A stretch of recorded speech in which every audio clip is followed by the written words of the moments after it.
At the center of this storm were three individuals whose lives would become inextricably entangled.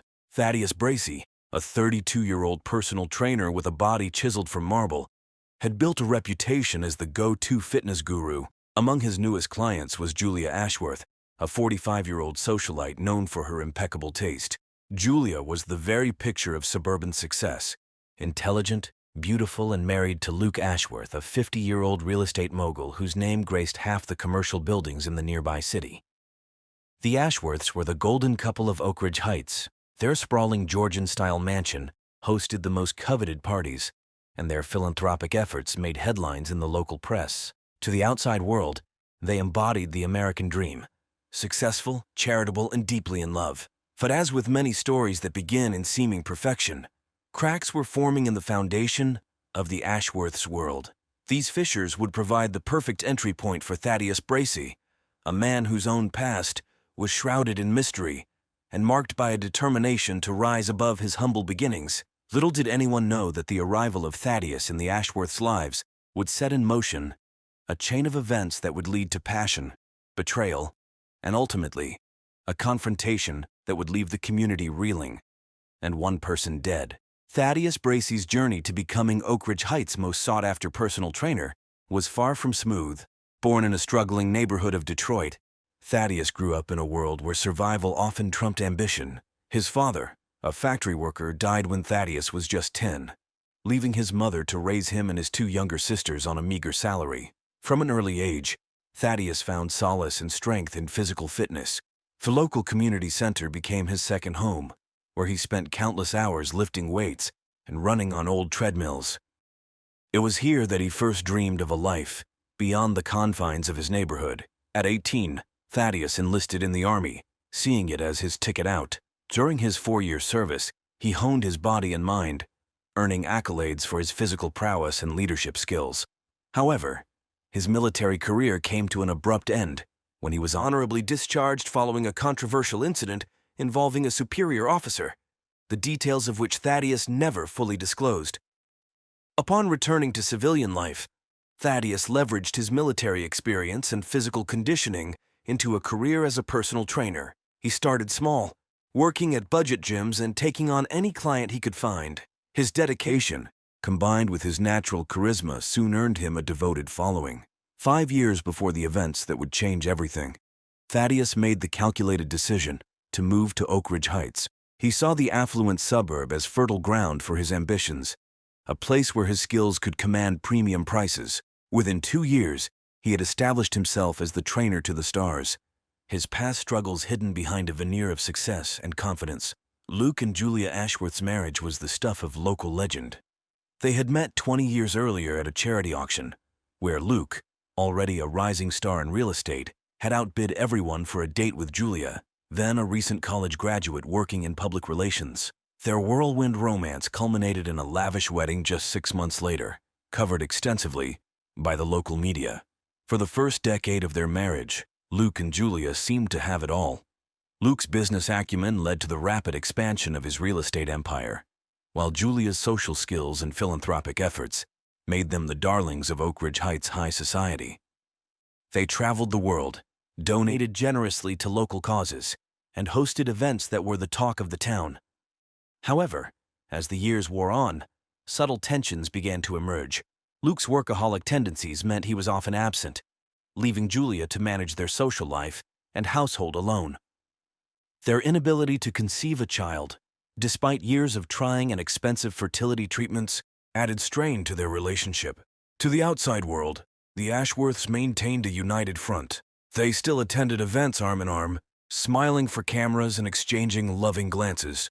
But behind closed doors, silence and resentment were becoming more common than intimate conversations. Julia threw herself into her charity work and social engagements, while Luke spent increasingly long hours at the office. By the time Thaddeus entered their lives, the Ashworths' marriage was a beautifully crafted facade, hiding a growing emotional distance that neither was fully ready to acknowledge. The fateful first encounter between Thaddeus and Luke occurred at the Oak Ridge Heights Country Club, where Julia had begun taking personal training sessions with Thaddeus. Luke, finishing a round of golf, happened upon them as Thaddeus was demonstrating a stretch to Julia. Luke's eyes were immediately drawn to Thaddeus's physique, a fact he would later struggle to admit to himself. Thaddeus, ever the professional, greeted Luke with his trademark winning smile and a firm handshake that lingered a moment too long. As Julia enthusiastically praised Thaddeus's skills as a trainer, Luke found himself captivated by the younger man's confidence and easy charm. Their conversation flowed effortlessly, touching on fitness, business, and their shared love of vintage cars. Before parting ways, Luke surprised himself by expressing interest in personal training sessions. Thaddeus, sensing an opportunity, suggested a trial session at the Ashworth home gym. As Luke watched Thaddeus walk away, he felt a flutter of excitement he hadn't experienced in years. For his part, Thaddeus knew he had made an impression on the powerful Mr. Ashworth, an impression he was determined to capitalize on, both professionally and personally. The first private training session between Thaddeus and Luke took place on a crisp, autumn morning in the Ashworth state-of-the-art home gym. Julia had left early for a charity board meeting, leaving the two men alone in the sprawling mansion. As Thaddeus guided Luke through a series of exercises, the sexual tension between them was palpable. Luke found himself hyper-aware of Thaddeus's touch as the trainer adjusted his form. Their eyes met in the mirror, lingering longer than necessary. Thaddeus, sensing Luke's interest, subtly increased the intimacy of his instructions, his hands ghosting over Luke's body under the guise of professional guidance. By the end of the session, both men were breathless, and not just from the physical exertion. As Luke toweled off, Thaddeus made his move. He complimented Luke's physique, noting how responsive his body was to instruction. The innuendo was clear, and Luke, his defenses lowered by endorphins and long-suppressed desire, didn't resist when Thaddeus leaned in for a kiss. What followed was a passionate encounter that left both men exhilarated and conflicted. For Luke, it was a revelation, a chance to explore feelings he had long buried beneath his heterosexual marriage and public persona. For Thaddeus, it was a mixture of genuine attraction and calculated risk, knowing that an affair with Luke could either elevate or destroy his carefully constructed life in Oak Ridge Heights. In the aftermath, as they lay catching their breath on the gym floor, reality began to seep back in. Luke, guilt washing over him, started to stammer out apologies and excuses. Thaddeus, ever the smooth operator, reassured him. This could be their secret, he suggested. No one needed to know. They were both adults, both seeking something their current lives couldn't provide. Why not indulge? Luke, torn between his loyalty to Julia and his newfound passion, ultimately agreed to continue the affair. They set ground rules. Discretion was paramount, and their encounters would be limited to training sessions when Julia was away. Over the next few months, Thaddeus and Luke's affair intensified. What started as purely physical quickly developed emotional undertones. Luke found himself opening up to Thaddeus about his frustrations with work and his marriage in a way he never had with anyone else. Thaddeus, in turn, shared carefully curated stories from his past, painting himself as a sensitive soul beneath his confident exterior. Their rendezvous became more frequent and daring. Quick encounters in the home gym expanded to steamy sessions in high-end hotel rooms and secluded spots around Oak Ridge Heights. Each time, they promised it would be the last, but neither could resist the pull of their forbidden romance. As their emotional connection deepened, so did the risks they were willing to take. Close calls became more frequent, a lingering touch at a charity event, a heated glance across a crowded restaurant. The thrill of nearly being caught only added to the intensity of their affair. Little did they know their web of secrecy was about to unravel, setting in motion a series of events that would shake the foundations of Oak Ridge Heights and lead to consequences neither man could have foreseen. As Thaddeus and Luke's affair intensified, so did the complexity of their deceptions. Luke, once a man of routine, began crafting elaborate excuses for his absences and changes in schedule. Late nights at the office became more frequent, with Luke claiming he was working on a major development deal that required his constant attention. Weekend golf games stretched into all-day affairs, supposedly due to networking opportunities with potential clients. Thaddeus, for his part, juggled his growing client list with precision, always ensuring he had a plausible reason to be near Luke. He cultivated friendships with other Oak Ridge Heights residents, using their sessions as cover for his frequent presence in the neighborhood. He even went so far as to start a fitness class at the country club, providing a legitimate reason for his car to be parked there at odd hours. Their lies began to intertwine, creating a fragile house of cards. They coordinated their stories, memorizing details of fabricated events and imaginary people to maintain consistency. Luke spoke of a new junior partner named Xavier, who conveniently required extensive mentoring during evening hours. Thaddeus invented a high-maintenance client called Eloise, whose demands for last-minute sessions explained his sudden schedule changes. The stress of maintaining these falsehoods took its toll. Luke, once known for his sharp memory, found himself struggling to keep track of his own lies. He began keeping a coded journal, hidden in his office safe, to maintain the consistency of his stories. Thaddeus, ever meticulous, created a complex calendar system on his phone, with layers of fake appointments hiding the truth of his whereabouts. As months passed, their web of deceit grew ever more tangled. Each lie required another to support it, and soon both men found themselves living in a parallel reality of their own creation. The thrill of their secret rendezvous was increasingly tainted by the constant fear of discovery, yet neither could bring themselves to end the affair. While Thaddeus and Luke were entangled in their affair, Julia Ashworth was far from oblivious. At first, the changes in her husband were subtle. A new cologne, a sudden interest in fitness, longer hours at the office. She initially attributed these changes to a midlife renaissance, even feeling a spark of hope that it might rejuvenate their stagnant marriage. However, as weeks turned to months, Julia's instincts began to sound alarms. Luke's emotional distance, once a dull ache in their relationship, now felt like a chasm. His excuses for missed dinners and social engagements grew more elaborate and less convincing. She noticed him guarding his phone, angling the screen away when she entered a room. Julia's suspicions began to affect her daily life. She found herself analyzing every conversation, searching for inconsistencies in Luke's stories. Her normally impeccable focus during charity meetings wavered as her mind raced with possibilities. Was Luke having an affair? Was it with a colleague or perhaps a younger woman? The irony that Thaddeus, her own personal trainer, was at the center of her marital turmoil eluded her completely. In fact, Julia often confided in Thaddeus during their sessions, unaware that she was sharing her fears with the very man causing them. Thaddeus, in a display of psychological acrobatics, offered her comfort and advice, all while continuing his affair with her husband. As her suspicions grew, Julia began to withdraw from her social circles, fearful that she was the subject of local gossip. Her charity work, once a source of joy and purpose, became a performance where she struggled to maintain her composure. At home, the silence between her and Luke grew heavier, filled with unasked questions and unspoken accusations.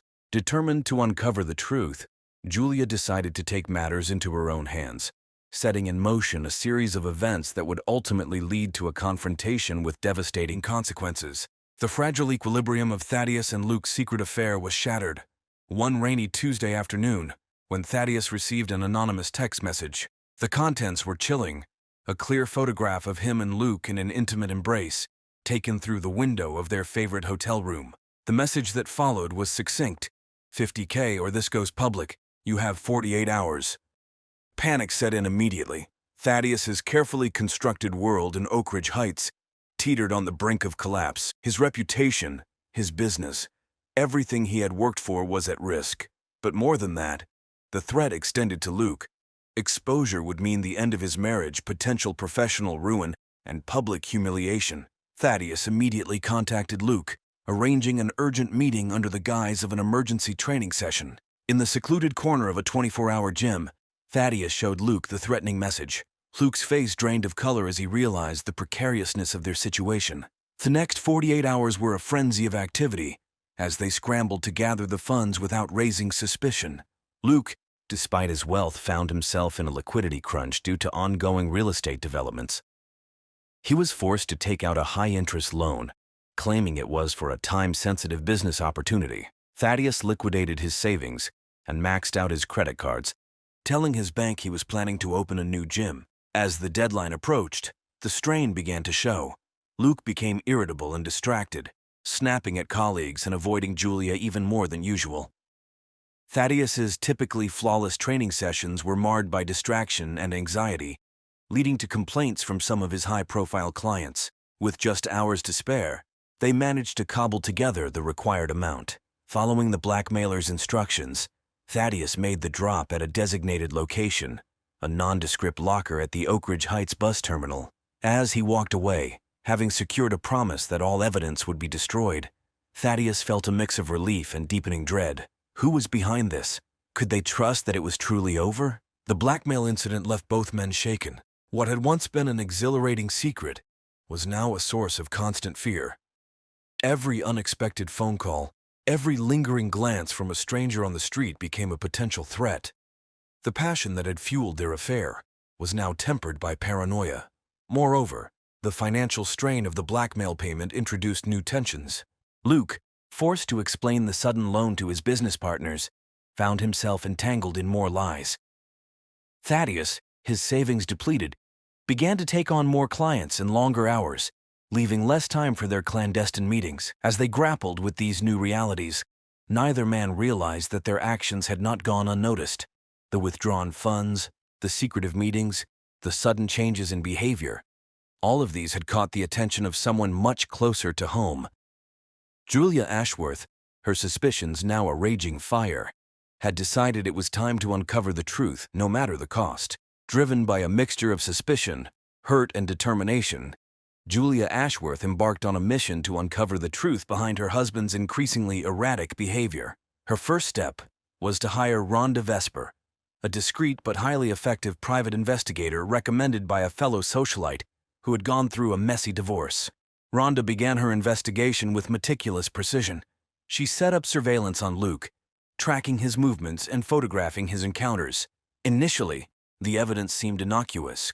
Long hours at the office, business meetings at upscale restaurants, and frequent visits to the gym.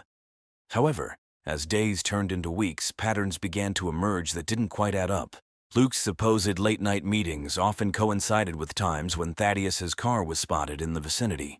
The gym visits extended far beyond reasonable workout times, with Luke and Thaddeus frequently leaving within minutes of each other. Rhonda's photographs captured lingering glances and seemingly casual touches that hinted at a deeper connection. As Rhonda dug deeper, she uncovered financial discrepancies that raised further red flags. The large unexplained loan Luke had taken out, coupled with numerous cash withdrawals from both men's accounts, pointed to some sort of shared secret or mutual blackmail. Julia, upon receiving Rhonda's detailed reports, felt her world crumbling around her. The possibility that Luke was having an affair was painful enough, but the realization that it might be with Thaddeus, a man she had trusted and confided in, was almost unbearable. Determined to gather irrefutable evidence, Julia took matters into her own hands. She installed a hidden camera in Luke's home office and placed a discreet tracking device on his car. She began to pay closer attention to Thaddeus during their training sessions, noting how he skillfully deflected questions about Luke's fitness progress. The final piece of evidence came on a Tuesday afternoon, when Julia, acting on a hunch, decided to surprise Luke at his office. As she approached his private conference room, she heard muffled voices. Peering through a crack in the door, she saw Luke and Thaddeus in an intimate embrace, their conversation a mix of endearments and worried whispers about someone who was watching them. In that moment, as her suspicions were confirmed in the most painful way possible, Julia felt a surge of emotions, betrayal, anger, and a steely resolve. She quietly retreated, her mind racing with plans for confrontation and retribution. The stage was set for a showdown that would change all of their lives forever. The day of reckoning arrived on a stormy Friday evening. Julia, armed with a folder full of evidence and a heart full of rage, waited for Luke in their expansive living room. She had sent the household staff away for the weekend, ensuring complete privacy for what she knew would be an explosive confrontation. When Luke walked through the door, shaking rain from his coat, he was met with an icy stare from his wife. Julia, her voice eerily calm, asked him to sit down. Confused and slightly alarmed by her demeanor, Luke complied, his mind racing to recall if he had forgotten an important date or event. Julia began by sliding the folder across the coffee table. As Luke opened it, his face drained of color. Inside were photographs, bank statements, and a detailed timeline of his affair with Thaddeus. Julia watched, her composure cracking, as Luke's expression cycled through shock, shame, and finally desperate denial. "Luke, you've been lying to me for months," Julia said, her voice trembling with suppressed emotion. Luke, realizing the futility of further deception, attempted to explain. He spoke of feeling trapped, of rediscovering himself, of the unexpected connection he had found with Thaddeus. His words, meant to clarify, only stoked the fires of Julia's anger. The argument escalated quickly. Years of unspoken resentments and frustrations poured out. Julia hurled accusations of betrayal and selfishness, while Luke countered with complaints of emotional distance and feeling unfulfilled. The elegant living room, usually a showcase of their perfect life, now echoed with harsh words and bitter recriminations. As the confrontation reached a fever pitch, the doorbell rang. Julia, her face flushed with anger, strode to answer it, expecting to find a concerned neighbor drawn by the shouting. Instead, she found Thaddeus on the doorstep, soaked from the rain and wearing an expression of confusion and alarm. Seizing his arm, Julia dragged Thaddeus into the house, forcing a three-way confrontation. Thaddeus, caught off guard, looked to Luke for guidance but found only panic in his lover's eyes. The atmosphere in the room shifted from anger to something more dangerous, a volatile mix of fear, jealousy, and desperation. Julia demanded answers from Thaddeus, her words laced with venom. She accused him of manipulating his way into their lives, of using his position as her trainer to seduce her husband. Thaddeus, his usual confidence shattered, attempted to defend himself, but his words seemed hollow in the face of Julia's fury. Luke, seeing Thaddeus under attack, felt a surge of protectiveness. He moved to stand between his wife and his lover, a gesture that only inflamed Julia's rage. In a moment of blind anger, she grabbed a heavy crystal vase from a nearby table and swung it at Luke. What happened next occurred in a matter of seconds, but would have repercussions that would last a lifetime. Luke, instinctively ducking, caused the vase to miss him and strike Thaddeus squarely on the temple. The impact was sickeningly loud in the sudden silence that followed. Thaddeus staggered, his eyes unfocused, before collapsing to the floor. Blood began to pool around his head, staining the expensive Persian rug a deep crimson. Julia and Luke stood frozen, the gravity of what had just occurred slowly sinking in. In that moment, as the storm raged outside and Thaddeus lay motionless on their living room floor, the lives of all three were irrevocably altered. The perfect facade of Oak Ridge Heights' golden couple had not just cracked, it had shattered completely, with consequences none of them could have foreseen. The moments following Thaddeus's collapse were a blur of panic and frantic activity. Luke, his legal training kicking in despite the shock, immediately called 911. Julia, her anger evaporating into horror, attempted to stem the bleeding with a nearby throw pillow, her trembling hands quickly becoming stained with Thaddeus's blood. Paramedics arrived within minutes, their sirens piercing the quiet suburban night. They worked efficiently, assessing Thaddeus's condition with grim expressions. Despite their best efforts, it was clear that the situation was dire. The blow to Thaddeus's temple had caused severe trauma, and he remained unresponsive as they prepared him for transport. As the ambulance sped away, its lights flashing in the rain-slicked streets, Luke and Julia were left to face the aftermath of their actions. The living room, once a showcase of their perfect life, now resembled a crime scene. Blood stained the expensive rug, the overturned furniture bore witness to their violent confrontation, and shards of the crystal vase glittered ominously in the dim light. At the hospital, a team of doctors fought to save Thaddeus's life. Hours passed in a haze of tense waiting and hushed conversations. Luke and Julia sat in separate corners of the waiting room, the weight of their shared secret and mutual recriminations keeping them apart, even in this moment of crisis. As dawn broke, a somber-faced doctor approached them. Despite all efforts, Thaddeus had succumbed to his injuries. The blunt force trauma to his head had caused irreparable brain damage, and he had slipped away in the early hours of the morning. The news hit Luke and Julia like a physical blow. In the span of a few hours, their lives had been upended in ways they could never have imagined. Their perfect world had not only been revealed as a facade, but had crumbled entirely, leaving a man dead in its wake. As they sat in stunned silence, the reality of their situation began to sink in. This was no longer just about an affair or a betrayed marriage. They were now at the center of a potential homicide investigation. The sound of approaching footsteps broke their reverie. Two police officers, their faces serious, were walking towards them. In that moment, as the first rays of sunlight streamed through the hospital windows, Luke and Julia Ashworth knew that nothing would ever be the same again. The golden couple of Oak Ridge Heights was about to face a reckoning that would shake their community to its core. The death of Thaddeus Bracey quickly became the focus of an intense police investigation Detective Imogen Sloan, a veteran of the Oak Ridge Heights Police Department, was assigned to lead the case. Known for her sharp intellect and unwavering dedication, Detective Sloan approached the investigation with meticulous care. The Ashworth residence was cordoned off as a crime scene, with forensic teams combing through every inch of the property. The crystal vase, now a crucial piece of evidence, was carefully bagged and sent for analysis. Flood spatter patterns were studied, and every surface was dusted for fingerprints. Luke and Julia were subjected to hours of grueling interrogations. Their statements, initially given separately, were cross-referenced and scrutinized for inconsistencies. The couple's attempt to present a united front quickly crumbled under Detective Sloan's skilled questioning. As the investigation deepened, more details emerged. The financial transactions related to the blackmail came to light, adding another layer of complexity to the case. Thaddeus's past, including his military service and the mysterious incident that led to his discharge, became subjects of intense scrutiny. Detective Sloan also focused on the wider circle of Oak Ridge Heights society. Interviews with the Ashworths' friends, neighbors, and business associates painted a picture of a couple whose perfect image had been carefully cultivated but was far from reality.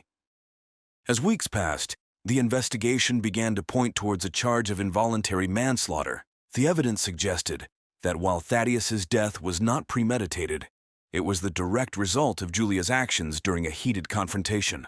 The stage was set for a trial that would captivate the nation and tear apart the fabric of Oak Ridge Heights high society. Julia's defense team, headed by the high-profile attorney Jameson Drake, argued that the death was a tragic accident, the result of a highly emotional confrontation rather than any intent to harm. They emphasized Julia's philanthropic work and standing in the community, portraying her as a victim of her husband's infidelity who had acted out of character in a moment of extreme distress.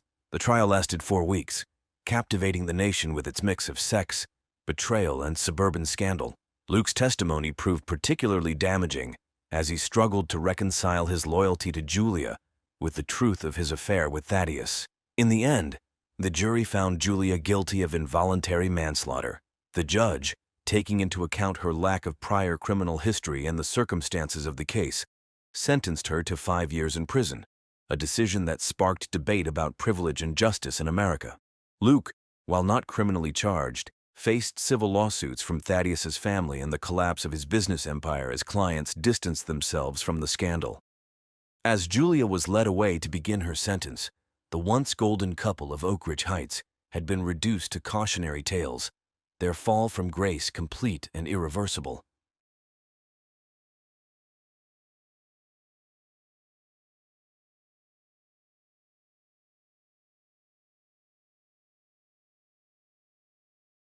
In the picturesque coastal town of Millhaven, where the salty breeze carries whispers of secrets and lies, a tragedy was brewing beneath the surface of everyday life. The quaint streets, lined with colorful boutiques and cozy cafes, masked a web of deceit that would soon unravel, leaving the community shaken to its core. At the heart of this tale are 3 individuals whose lives became inextricably intertwined.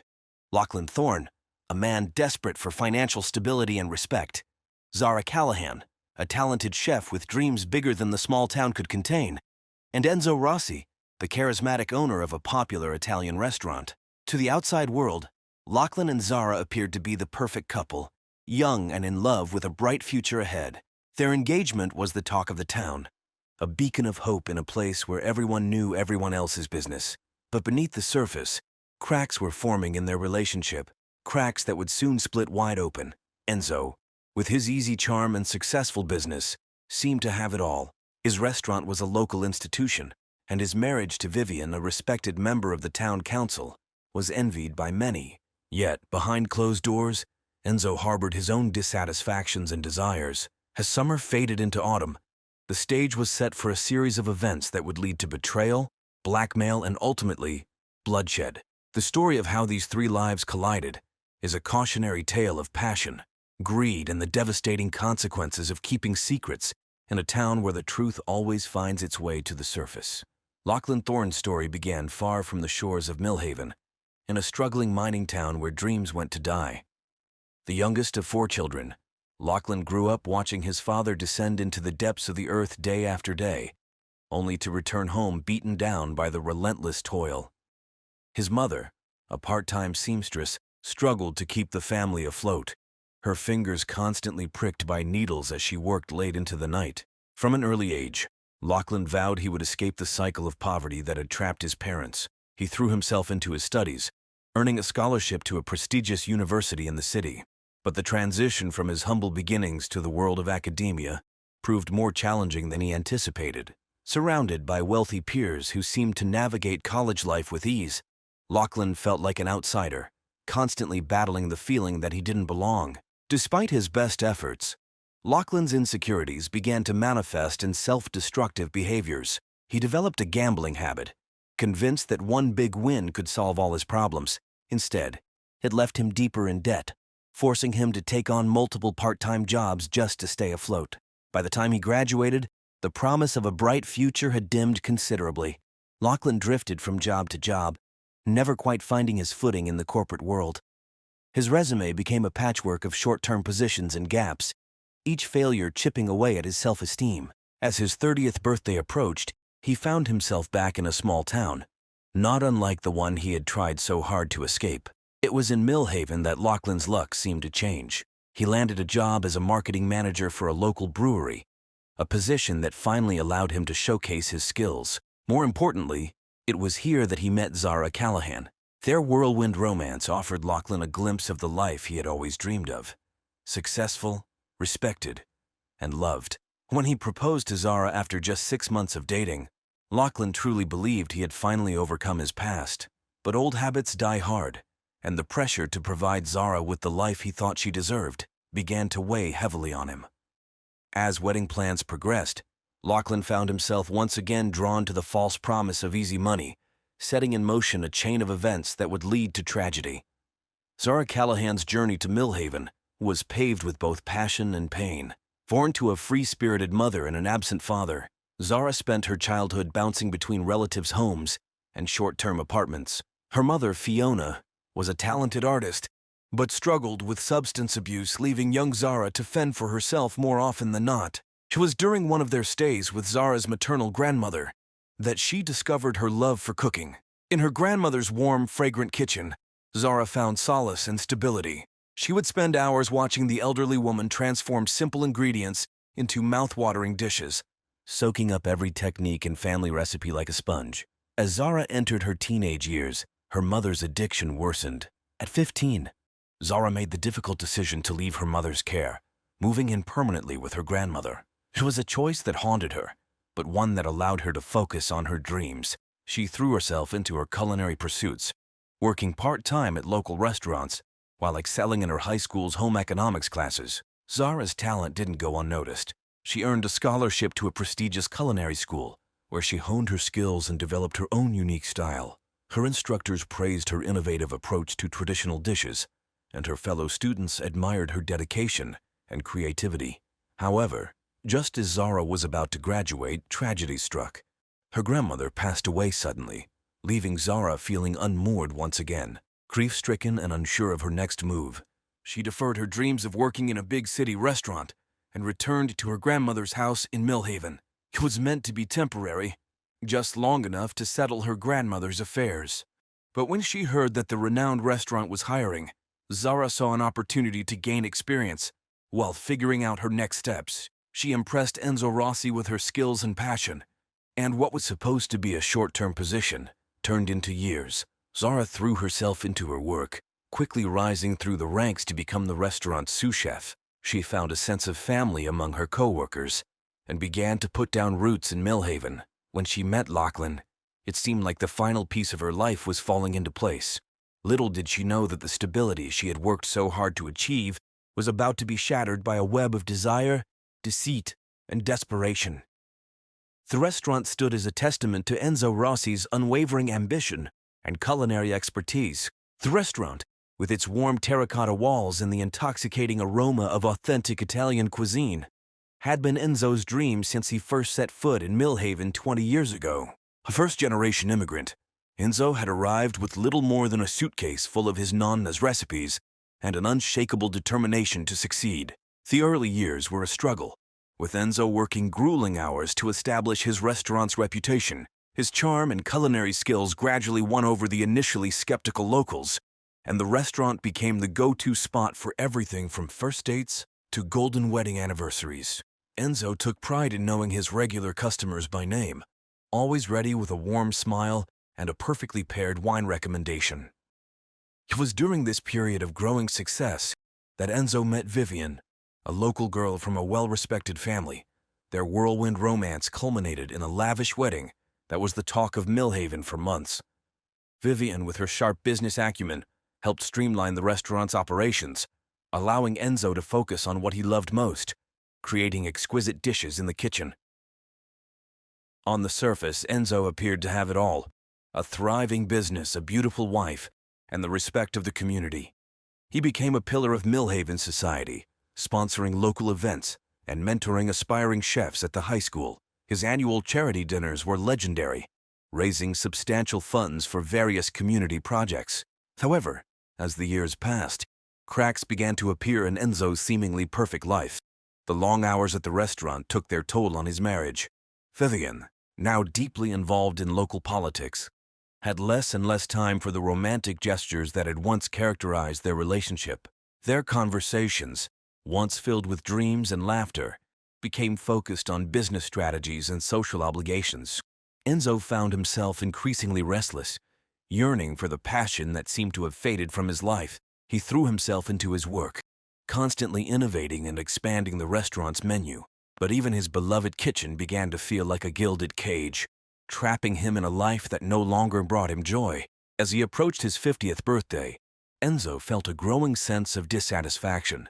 He began to question the choices that had led him to this point, wondering if he had sacrificed too much of himself in pursuit of success. It was in this state of emotional vulnerability that Enzo first began to see Zara as more than just his talented sous chef, setting the stage for a relationship that would have far-reaching and ultimately tragic consequences. The spark between Enzo and Zara ignited on a rain-soaked Tuesday evening in late autumn. The restaurant was uncharacteristically quiet, with only a handful of patrons braving the stormy weather.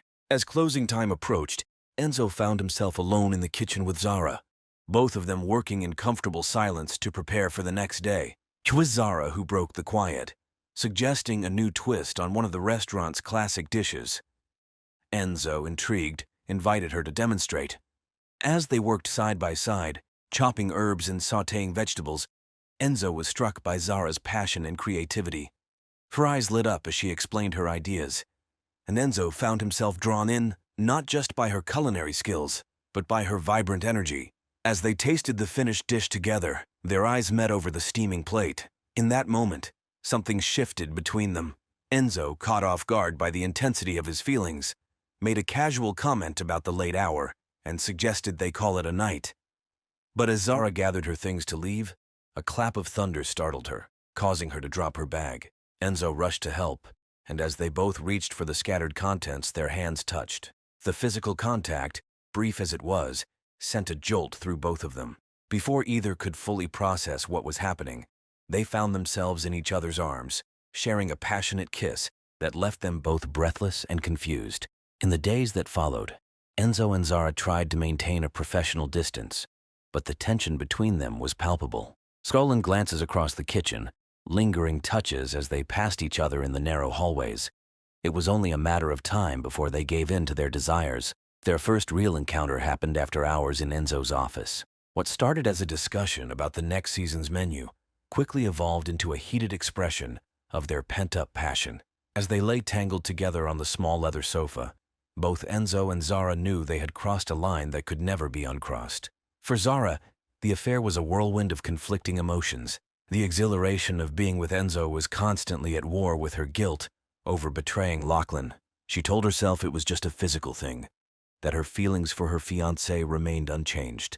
But as the weeks passed, she found herself increasingly drawn to Enzo, not just physically but emotionally as well. Enzo, for his part, felt rejuvenated by the relationship. With Zara, he rediscovered the passion he had been missing both in and out of the kitchen. He convinced himself that he deserved this happiness, that the years of dedication to his wife and his business entitled him to this secret indulgence. As summer turned to fall, their affair deepened, becoming more than just stolen moments of physical intimacy. Neither Enzo nor Zara were prepared for the storm that was brewing, threatening to destroy everything they had built. Lachlan Thorne prided himself on his ability to read people, a skill honed through years of navigating the corporate world. So when Zara's behavior began to change subtly, he noticed. It started with small things. She was working later hours, seemed distracted during their time together, and was constantly checking her phone. At first, Lachlan attributed it to the stress of wedding planning and her increased responsibilities at the restaurant. But as the weeks passed, a nagging suspicion began to take root in his mind. One evening, as they sat on opposite ends of the couch, ostensibly watching a movie together, Lachlan observed Zara smiling at her phone, her fingers flying across the screen as she typed out a message. When he casually asked who she was texting, Zara's response was too quick, too rehearsed. "A coworker?" she said, discussing a new recipe. But the flush on her cheeks and the way she quickly locked her phone told a different story. Determined to uncover the truth, Lachlan began to pay closer attention to Zara's schedule and movements. He noted the nights she came home particularly late, the weekends she claimed to be doing inventory at the restaurant. He even drove by the restaurant a few times, noting with growing unease that Zara's car was often the only one in the parking lot, besides Enzo's distinctive vintage Alfa Romeo. The final piece of the puzzle fell into place on a crisp, autumn evening. Lachlan, unable to shake his suspicions, decided to surprise Zara at work. As he approached the restaurant, he saw two figures silhouetted in the dim light of the kitchen. Through the window, he watched in stunned silence as Enzo pulled Zara close, their lips meeting in a passionate kiss. The sight hit Lachlan like a physical blow. He stumbled back to his car, his mind reeling. All the little inconsistencies, the late nights, the distracted behavior, it all made sense now.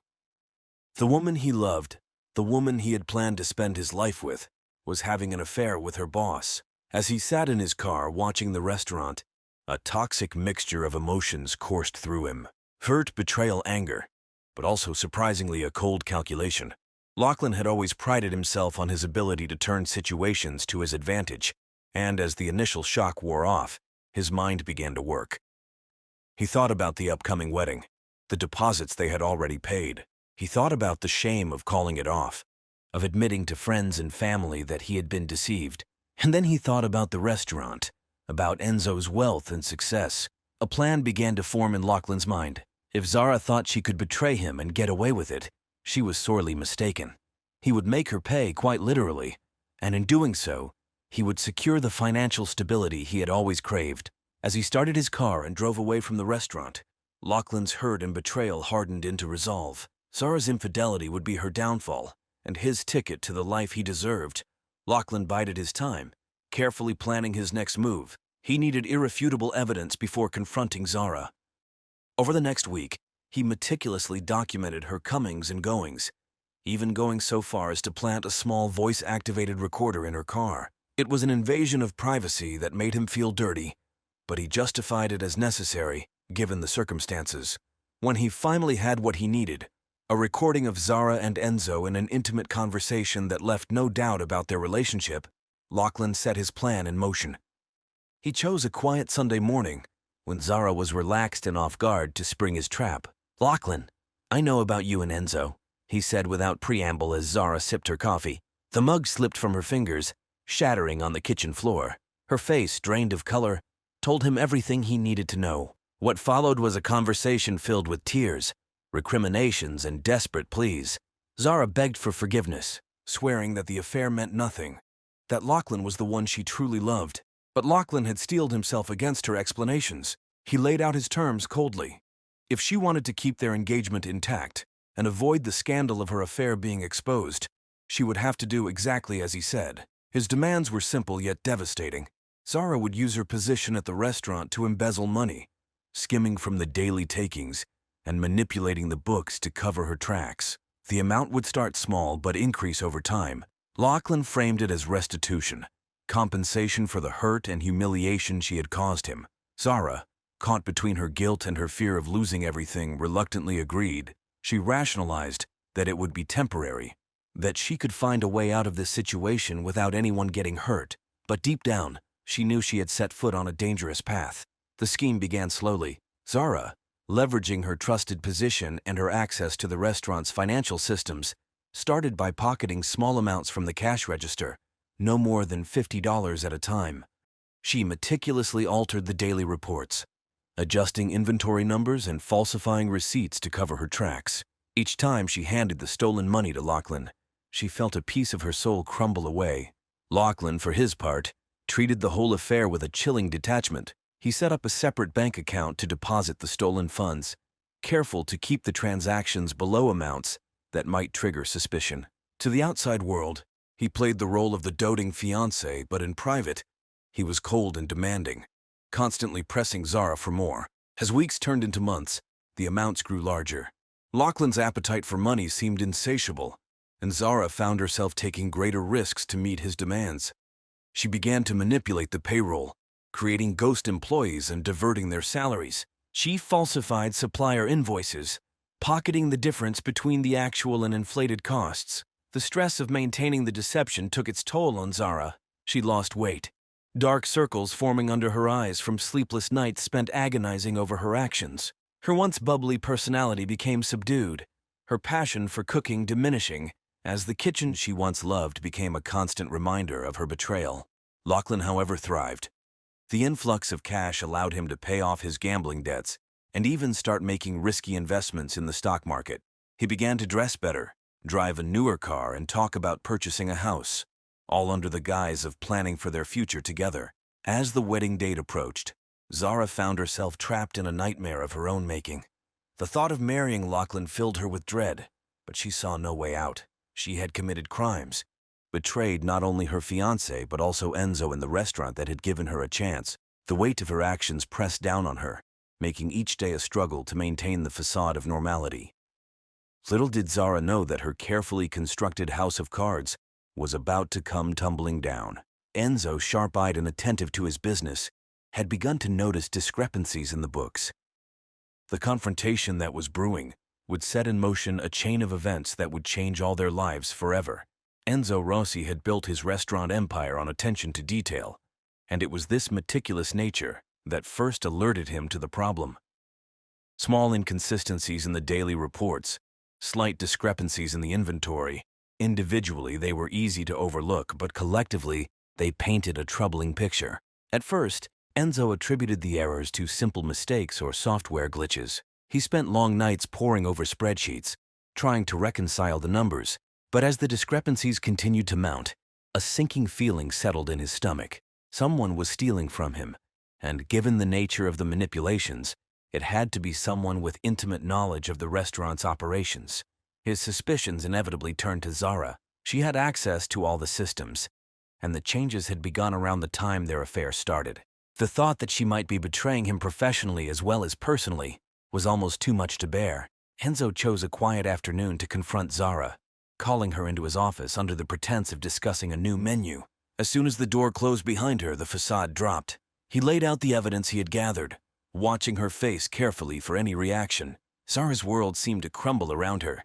Caught between her loyalty to Enzo and her fear of Lachlan, she broke down, confessing everything through a flood of tears. She told Enzo about Lachlan's discovery of their affair, the blackmail, and the escalating demands for money. Enzo listened in stunned silence, a maelstrom of emotions raging within him. Anger at the betrayal warred with concern for Zara, and fear for his own reputation. The revelation of the theft was bad enough, but if word of their affair got out, it would destroy not only his marriage, but also the carefully cultivated image he had built in the community. In the end, self-preservation won out. Enzo made a decision that would have far-reaching consequences. He wouldn't go to the police. The risk of exposure was too great. Instead, he would handle this internally. He demanded that Zara end things with Lachlan immediately and return every cent that had been stolen. In return, he would keep quiet about her crimes. What Enzo didn't realize was that his decision to keep the police out of it would set in motion a dangerous chain of events. Lachlan, already teetering on the edge of desperation, would not take kindly to having his source of money cut off. And Zara, caught between two men and her own guilt, was a ticking time bomb of emotions. As Zara left Enzo's office, both of them believed they had found a solution. In reality, they had merely set the stage for a confrontation that would end in tragedy. In the days following her confrontation with Enzo, Zara felt as if she were walking on a tightrope. constantly on the verge of losing her balance. She knew she had to end things with Lachlan, but the thought filled her with dread. Lachlan had already shown how far he was willing to go to get what he wanted, and she feared his reaction to being cut off. Lachlan, oblivious to the shift in dynamics, continued to press Zara for more money. His demands had become increasingly erratic. Fueled by early success in his stock market gambles, he talked of quitting his job, of investing full-time, painting pictures of a lavish future that made Zara's stomach churn with anxiety. When Zara finally gathered the courage to confront Lachlan, the conversation quickly spiraled out of control. She told him about Enzo's discovery, her voice shaking as she explained that there would be no more money. Lachlan's reaction was explosive. He raged at her, accusing her of choosing Enzo over him, threatening to expose their affair and her theft to the entire town. In a moment of desperation, Zara blurted out that Enzo already knew about the affair, that he had chosen to keep it quiet to protect his own reputation. It was the wrong thing to say. Lachlan's anger transformed into a cold, calculating fury. If Enzo was willing to cover up the theft to hide the affair, Lachlan reasoned, then perhaps there was still a way to profit from the situation. Over the next few days, Lachlan began to formulate a new plan. He started showing up at the restaurant during busy hours, making vague comments within earshot of staff and customers. He sent anonymous letters to Vivian, hinting at her husband's infidelity without providing concrete details. Each move was designed to ratchet up the pressure on Enzo, to push him towards a breaking point. Zara watched this unfolding disaster with a sense of helpless dread. She tried to warn Enzo, but he was already retreating into himself, becoming paranoid and short-tempered. The once bustling kitchen of the restaurant became a pressure cooker of tension, with staff picking up on the strained atmosphere between Enzo and Zara. As Lachlan's actions became bolder, Enzo's grip on the situation began to slip. He started drinking heavily, making careless mistakes in the kitchen. Vivian, picking up on the whispers and her husband's strange behavior, became increasingly suspicious and confrontational. The carefully constructed lives of all involved were unraveling at an alarming rate. It was clear that something had to give, but no one could have predicted the violent culmination that was about to unfold in the very place where it all began, the kitchen of the restaurant. The night that changed everything started like any other at the restaurant. The dining room hummed with the chatter of patrons, the clink of cutlery against fine china, and the soft strains of Italian music. But in the kitchen, the atmosphere was charged with an almost palpable tension. Enzo had been drinking since the afternoon, his movements becoming increasingly erratic as he barked orders at his staff. Zara worked silently at her station, her eyes constantly darting to the door, dreading Lachlan's now nightly appearance to taunt them. It was just past 9 when Lachlan pushed through the kitchen doors, his face flushed with a dangerous combination of alcohol and bravado. "Enzo, you and I need to have a chat," he announced loudly, causing several of the kitchen staff to pause in their work. Enzo, his patience already worn thin, gestured sharply for Lachlan to follow him into the small office adjacent to the kitchen. Zara, her heart pounding, trailed after them, determined to prevent the confrontation she had been fearing. The next few minutes were a blur of shouting and accusations. Lachlan, emboldened by drink, laid out his demands, a substantial sum of money in exchange for his silence. Enzo, equally inebriated, refused, his face purpling with rage as he yelled at Lachlan to get out of his restaurant. Zara tried to intervene, pleading with both men to calm down, to think rationally. But her words fell on deaf ears. The situation escalated rapidly, with Lachlan grabbing a knife from a nearby prep table, and Enzo lunging for the gun he kept hidden in his desk drawer for emergencies. What happened next would be debated in the courts for months to come. In the chaos of the moment, with Zara screaming for them to stop, a shot rang out. The bullet, whether by intent or accident, struck Lachlan in the chest.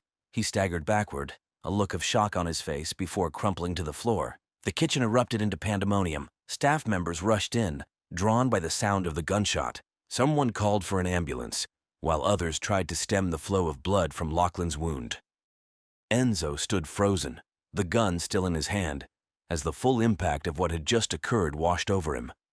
Zara, in a state of shock, found herself mechanically reciting the events to the police officers who arrived on the scene. She watched as Lachlan was stretchered out, his fate uncertain, and as Enzo was led away in handcuffs, still protesting that it had been self-defense. As the adrenaline of the moment faded, the weight of her role in the tragedy began to sink in. Her affair with Enzo, her agreement to Lachlan's blackmail scheme, her failure to come clean earlier, all of it had led to this moment. The life she had carefully built in Millhaven lay in ruins around her, and she knew that nothing would ever be the same again. The shot fired in the kitchen of the restaurant that night echoed far beyond its walls, setting in motion a series of events that would captivate and horrify the small coastal town for years to come. In the days following the shooting, Millhaven found itself thrust into an unwelcome spotlight. News vans lined the streets, reporters eager for any morsel of information about the tragedy that had unfolded in the town's beloved Italian restaurant. The investigation moved quickly, with detectives piecing together the complex web of relationships and motivations that had led to that fateful night. Zara, racked with guilt and exhaustion, provided a full confession, detailing the affair, the blackmail, and the theft. Her cooperation proved crucial in unraveling the full extent of the situation. Lachlan, having survived the initial shooting, clung to life in the intensive care unit of Millhaven General Hospital. As he recovered, he too began to talk, his version of events largely corroborating Zara's account, though colored by his own perspective of victimhood.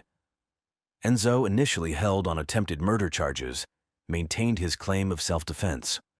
The discovery of the knife near where Lachlan had fallen lent some credence to his story, but the circumstances surrounding the confrontation complicated matters. As the details of the case became public, the town reeled from the revelations. The image of the restaurant as a charming family restaurant was shattered, replaced by lurid tales of adultery and financial crimes. Vivian, devastated by her husband's infidelity and the public humiliation, filed for divorce and resigned from her position on the town council. The employees of the restaurant found themselves suddenly out of work, as the restaurant was closed indefinitely, its future uncertain. Many in the town felt betrayed, their trust in people they had considered pillars of the community irreparably damaged. As the case moved towards trial, plea negotiations began behind the scenes. Prosecutors, aware of the complexities of the case and the potential for a lengthy, sensational trial, were open to deals that would avoid a public spectacle. Zara, advised by her lawyer and hoping to avoid a harsh sentence, agreed to testify against both Lachlan and Enzo in exchange for leniency. Lachlan, facing charges of extortion and conspiracy, sought a similar arrangement, eager to paint himself as a victim of circumstance rather than an instigator. Enzo, however, remained adamant about his innocence, insisting on his right to a trial. His defense team began to construct a narrative of a hard-working businessman driven to desperate measures by threats and blackmail. As the legal machinery ground forward, the residents of Millhaven were left to grapple with the aftermath of the tragedy. Trust had been broken, reputations shattered, and the very fabric of the community tested. The true cost of the events at the restaurant, it seemed, would be paid not just by those directly involved, but by the entire town. The jury, while sympathetic to the pressures he had faced, couldn't overlook the fact that he had escalated the confrontation by producing a gun. He was sentenced to 8 years in prison, with the possibility of parole after 5. Zara Callahan, in exchange for her testimony and full cooperation, received a suspended sentence and probation for her role in the embezzlement scheme.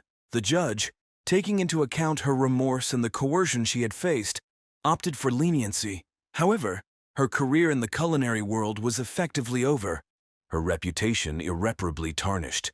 Lachlan Thorne, who survived the shooting but was left with permanent injuries, pleaded guilty to extortion and blackmail charges.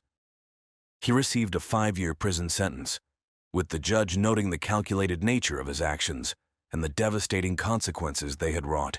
The restaurant never reopened its doors. The building stood empty for years, a stark reminder of the tragedy that had unfolded within its walls.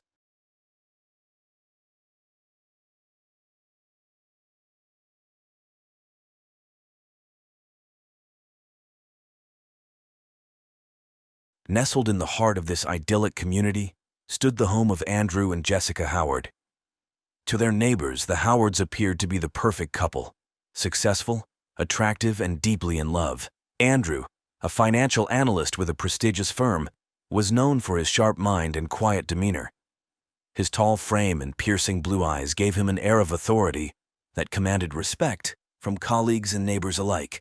Jessica, a rising star in the local art scene, was the very picture of grace and creativity. Her vibrant paintings adorned the walls of galleries throughout the city, drawing admirers from far and wide. For years, the Howards' life seemed like a fairy tale. They hosted elegant dinner parties, attended community events, and were often seen strolling hand in hand through the neighborhood park. Their home, a stately Victorian with a wraparound porch, was the envy of the community, its perfectly tended rose garden a testament to their seemingly perfect union. As summer faded into autumn, the idyllic facade began to crack. The truth that lay behind the Howards' picture-perfect life would soon shock the quiet community to its very core. Andrew and Jessica Howard's story began long before they met, shaped by experiences that would ultimately set the stage for the horror to come. Andrew Howard's childhood was far from the suburban dream he later cultivated. Born to a single mother in a run-down apartment on the outskirts of the city, young Andrew learned early on that love was a commodity easily lost. His mother, struggling with addiction, cycled through a series of abusive relationships, leaving Andrew to fend for himself more often than not. From an early age, Andrew exhibited signs of obsessive behavior. He would fixate on objects or ideas, unable to let go until he had examined them from every angle. This trait served him well academically, propelling him to the top of his class despite his challenging home life. However, it also manifested in more troubling ways. Andrew became possessive of the few friends he made, reacting with intense jealousy when they spent time with others. As he grew older, Andrew channeled his obsessive nature into his studies, earning a scholarship to a prestigious university. There he reinvented himself, shedding the trappings of his impoverished past and embracing the persona of a sophisticated, ambitious young man. Yet beneath the polished exterior, the scars of his childhood lingered. Jessica Hartley's upbringing stood in stark contrast to Andrew's. Raised in a loving, artistic family, she was encouraged from a young age to explore her creativity. Her parents, both educators, nurtured her talent and supported her dreams. Jessica's childhood home was filled with laughter, music, and the smell of oil paints. As a teenager, Jessica's artistic abilities blossomed. Her unique style, blending vibrant colors with surrealist elements, caught the attention of local gallery owners. By the time she entered college to study fine arts, Jessica was already making a name for herself in the art world. It was at a charity auction that Andrew and Jessica's paths first crossed. Andrew, now a rising star at his financial firm, was immediately captivated by the vivacious artist. Jessica, in turn, was drawn to Andrew's intensity and charm. Their courtship was a whirlwind of passion and romance, with Andrew showering Jessica with lavish gifts and unwavering attention. Within 6 months, Andrew proposed, presenting Jessica with a stunning diamond ring. Swept up in the fairy tale romance, she said yes. Their wedding, held in a picturesque vineyard, was the social event of the season. As they exchanged vows, neither could have imagined the dark turn their love story would take. To the outside world, Andrew and Jessica Howard were a match made in heaven. But as they settled into married life, the cracks in their foundation began to show, setting in motion a chain of events that would lead to unimaginable horror. The early years of the Howards' marriage were marked by genuine happiness and mutual adoration. Andrew reveled in his role as Jessica's husband, proudly accompanying her to gallery openings and basking in the reflected glow of her success. Jessica, for her part, found Andrew's devotion intoxicating, feeling truly seen and appreciated for the first time in her life. Their home on Sycamore Lane became a hub of social activity, with the couple hosting lavish dinner parties for their growing circle of friends. Andrew would regale guests with tales of his financial conquests, while Jessica's warmth and charm kept conversation flowing. To all who knew them, the Howards seemed to have it all: success, love, and a bright future ahead. But as months turned into years, subtle shifts began to occur in the dynamics of their relationship. Andrew's natural tendency toward obsession, once focused on his career, now centered entirely on Jessica. He began to monitor her movements, questioning her about her daily activities, and growing increasingly agitated when she spent time away from him. At first, Jessica found Andrew's possessiveness flattering, interpreting it as a sign of his deep love for her. She would laugh off his probing questions, assuring him that he had nothing to worry about. But as his behavior intensified, she started to feel suffocated by his constant need for her attention and presence. Andrew's obsession manifested in increasingly controlling ways. He insisted on driving Jessica to and from her studio, claiming concern for her safety. He began to criticize her choice of clothing, suggesting more modest options that wouldn't attract attention from other men. When Jessica spoke of expanding her artistic reach to galleries in other cities, Andrew reacted with thinly veiled disapproval, citing the importance of focusing on their life together. As Jessica's career continued to flourish, Andrew's insecurity grew. He attended her gallery openings not as a supportive husband, but as a watchful guardian, his eyes constantly scanning the room for potential threats to his relationship. When admirers approached Jessica to discuss her work, Andrew would insert himself into the conversation, his arm wrapped possessively around his wife's waist. At home, Andrew began to subtly undermine Jessica's confidence. He would make offhand comments about the subjective nature of art, questioning whether her success was truly based on talent or merely on fleeting trends. These remarks, delivered with a smile and a kiss, slowly chipped away at Jessica's self-assurance. Jessica, caught up in the whirlwind of her rising fame, initially failed to recognize the full extent of Andrew's changing behavior. She attributed his mood swings and increased clinginess to stress from his job, convincing herself that it was just a phase they would work through together. But as Andrew's obsession deepened, so did the chasm between them. Jessica found herself censoring her conversations, carefully considering her words to avoid triggering Andrew's jealousy or disapproval. She began to withdraw from friends, canceling plans at the last minute to appease her husband's desire for her constant presence. In quiet moments when Andrew was at work and she was alone in her studio, Jessica would stare at her half-finished canvases, feeling the spark of creativity that had once burned so brightly beginning to flicker. She couldn't shake the feeling that something was terribly wrong in her marriage, but the thought of confronting Andrew filled her with a nameless dread.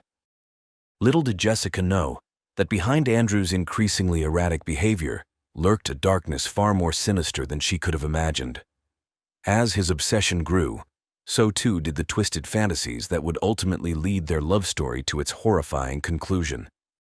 As Andrew's obsession with Jessica intensified, a disturbing new element began to creep into his psyche. Late at night, while Jessica slept peacefully beside him, Andrew would sit bathed in the blue glow of his computer screen, delving into the darkest corners of the internet. What began as idle curiosity soon morphed into a full-blown fixation on the macabre and taboo.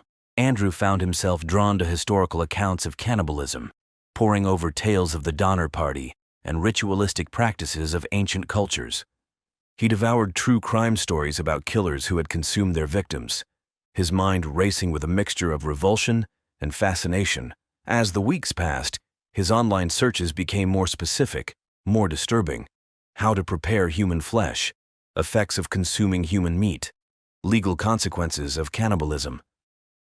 In the recesses of his troubled mind, a horrifying fantasy began to take shape. Andrew imagined consuming Jessica, not just metaphorically as he had with his possessive behavior, but literally. The idea of making her a permanent part of himself, of truly possessing her in every way possible, became an all-consuming obsession. During the day, Andrew struggled to maintain his facade of normalcy. He went through the motions at work, his mind constantly drifting to his dark desires. In meetings, he would find himself staring at his colleagues' throats, wondering about the taste and texture of human flesh. These thoughts both thrilled and disgusted him, adding to the turmoil in his fractured psyche. At home, Andrew's behavior became increasingly erratic. He would watch Jessica intently as she moved about the house, his gaze lingering on the curve of her neck, the softness of her skin.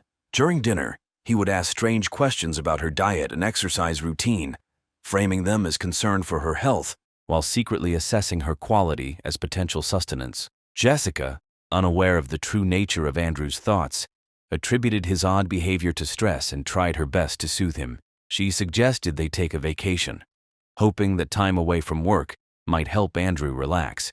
But the idea of being alone with Jessica, away from prying eyes, only fueled Andrew's dark fantasies. As his obsession grew, Andrew began to see signs and omens everywhere, convincing himself that fate was pushing him toward his gruesome goal. A rare steak served at a restaurant became a divine message. A paper cut on Jessica's finger, leaving a drop of blood on her painting, seemed like an invitation. Andrew knew his thoughts were wrong, that they crossed a line no sane person would contemplate. In moments of clarity, he would be overwhelmed with shame and self-loathing. He considered seeking help, even going so far as to research therapists in the area. But the fear of exposure, of losing Jessica and the life he had built, always held him back. Instead, Andrew retreated further into his private world of twisted desires. He began keeping a journal, hidden in a locked drawer in his home office, where he detailed his fantasies in graphic, disturbing prose. As the pages filled, Andrew felt himself slipping further from reality, edging closer to a point of no return. As summer gave way to autumn, the facade of normalcy began to crumble. Jessica, no longer able to ignore the changes in her husband, found herself walking on eggshells in her own home. Andrew's mood swings had become more pronounced, his behavior increasingly unpredictable. One crisp Saturday morning, Jessica was preparing for an important meeting with a prestigious gallery owner from New York. As she applied her makeup, Andrew appeared in the bathroom doorway, his eyes dark with barely contained anger. He demanded to know why she was getting so dressed up, accusing her of trying to attract attention from other men. When Jessica tried to explain the importance of the meeting, Andrew flew into a rage, knocking her carefully arranged portfolio to the floor and scattering sketches across the tile. Shocked and frightened by this outburst, Jessica seriously considered canceling the meeting, but a small voice inside her, one that had been growing louder in recent months, urged her not to give in to Andrew's controlling behavior. With trembling hands, she gathered her sketches and left for the meeting, ignoring Andrew's alternating pleas for forgiveness and muttered threats. The incident marked a turning point in their relationship. Jessica began to notice things she had previously overlooked or dismissed. The way Andrew's gaze would linger on her throat during conversations, a strange glint in his eye that sent shivers down her spine. His insistence on preparing all their meals himself, claiming it was an expression of his love, while questioning every morsel she put in her mouth. Jessica confided in her closest friend, Beatrice, sharing her growing fears about Andrew's behavior. Beatrice urged her to leave, offering her spare room as a safe haven. But Jessica, still clinging to the memory of the man she had fallen in love with, hesitated. She convinced herself that if she could just understand what was troubling Andrew, she could help him return to his old self. Meanwhile, Andrew's professional life was unraveling as rapidly as his personal one. His obsession with Jessica and his dark fantasies left little room for focus on his work. He began making careless errors, missing important deadlines and snapping at colleagues. His once promising career was now hanging by a thread, with whispered conversations and concerned looks following him through the office. During a crucial presentation to the company's biggest client, Andrew's mind wandered to thoughts of Jessica. He found himself describing market trends in terms of consumption and digestion, his words becoming increasingly bizarre and inappropriate. The client shifted uncomfortably in their seats, exchanging worried glances as Andrew's supervisor attempted to salvage the meeting. The following day, Andrew was called into his supervisor's office. He was presented with a choice: take a leave of absence to address his obvious personal issues or face termination. In a moment of clarity, Andrew agreed to the leave, recognizing it as an opportunity to spend more time with Jessica and to finally act on his deepening obsession. As news of Andrew's professional troubles spread through their social circle, the invitations to dinner parties and community events began to dry up. The Howards, once the golden couple, now found themselves increasingly isolated. Jessica, torn between her love for Andrew and her growing fear of him, threw herself into her art. Her paintings, once celebrated for their vibrant colors and joyful themes, took on a darker tone. Critics praised her new work for its raw emotion and haunting imagery, unaware of the turmoil that inspired it. In the quiet of their home, as autumn leaves fell outside their windows, Andrew and Jessica orbited each other like binary stars locked in a decaying dance. The tension between them was palpable, a ticking time bomb waiting to explode. Neither could have predicted the horrifying form that explosion would take, nor how close they were to the point of no return. With his leave of absence from work, Andrew found himself with an abundance of free time he dedicated to nurturing his darkest fantasies. The idea of consuming Jessica, once a fleeting thought, had now become an all-encompassing obsession. In the recesses of his troubled mind, a plan began to take shape. Andrew's first step was to gather the necessary tools. He made a series of purchases, each seemingly innocent on its own, but chilling when viewed as part of a larger scheme. a new set of sharp kitchen knives, ordered online to avoid suspicion, heavy-duty plastic sheeting, ostensibly for a home improvement project, a large freezer, delivered under the guise of stocking up on food for the winter. As he accumulated his grim collection, Andrew immersed himself in research. He spent hours poring over anatomy textbooks, studying the human body with a detached, clinical interest that belied his true intentions. He researched methods of sedation, weighing the pros and cons of various drugs and techniques. In a notebook hidden beneath a loose floorboard in his study, Andrew meticulously recorded his findings, sketching out plans and contingencies. The technical aspects of his plan occupied much of Andrew's thoughts, but he also grappled with the psychological implications of what he was considering. He tried to rationalize his desires, convincing himself that his act would be one of ultimate love and devotion. In his warped mind, consuming Jessica would ensure that they would be together forever, her essence becoming a permanent part of him. As his plan solidified, Andrew found himself caught in a constant internal struggle.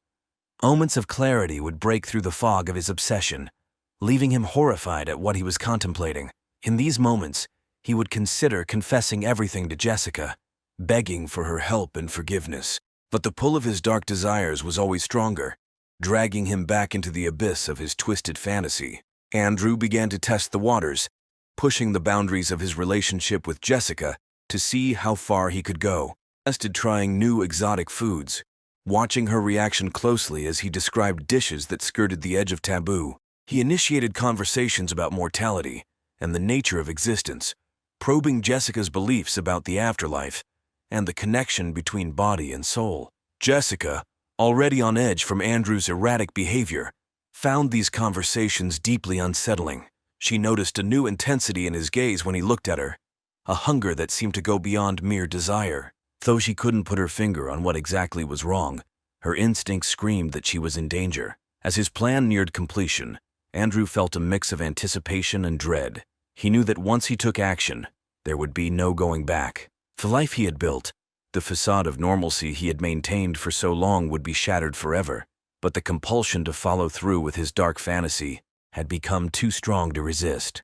In the final days leading up to his planned act, Andrew's behavior became increasingly erratic. He alternated between periods of manic energy, during which he would lavish attention on Jessica, and dark moods where he would retreat into himself, barely acknowledging her presence. The tension in their home reached a fever pitch, with both Andrew and Jessica aware that something monumental was about to occur, though only one of them knew the true nature of what was to come.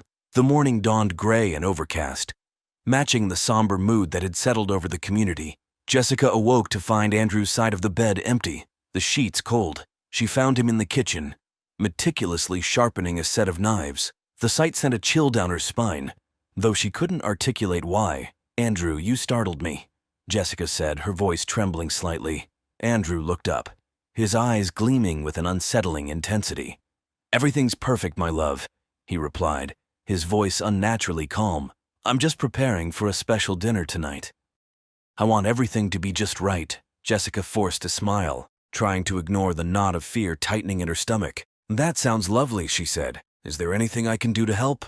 Andrew shook his head, returning his attention to the knife in his hand. "No need," he murmured. "I want this to be a surprise. You just relax and enjoy your day." Unable to shake her sense of unease, Jessica retreated to her studio. She tried to lose herself in her painting, but found her hand shaking too much to hold a brush steady. Instead, she sat at her desk, penning a letter to her parents that she had no intention of sending. In it, she poured out her fears about Andrew's behavior, her growing sense that something was terribly wrong in their marriage. Writing the words felt cathartic, even if she knew they would never be read. Meanwhile, Andrew went about his preparations with a methodical precision that belied the madness of his intentions. He lined the basement with plastic sheeting, arranged his tools with care, and prepared the sedatives he planned to use. Each action was accompanied by a running commentary in his head, a twisted logic that justified his plans as acts of love and devotion. As the day wore on, neighbors noticed unusual activity at the Howard house.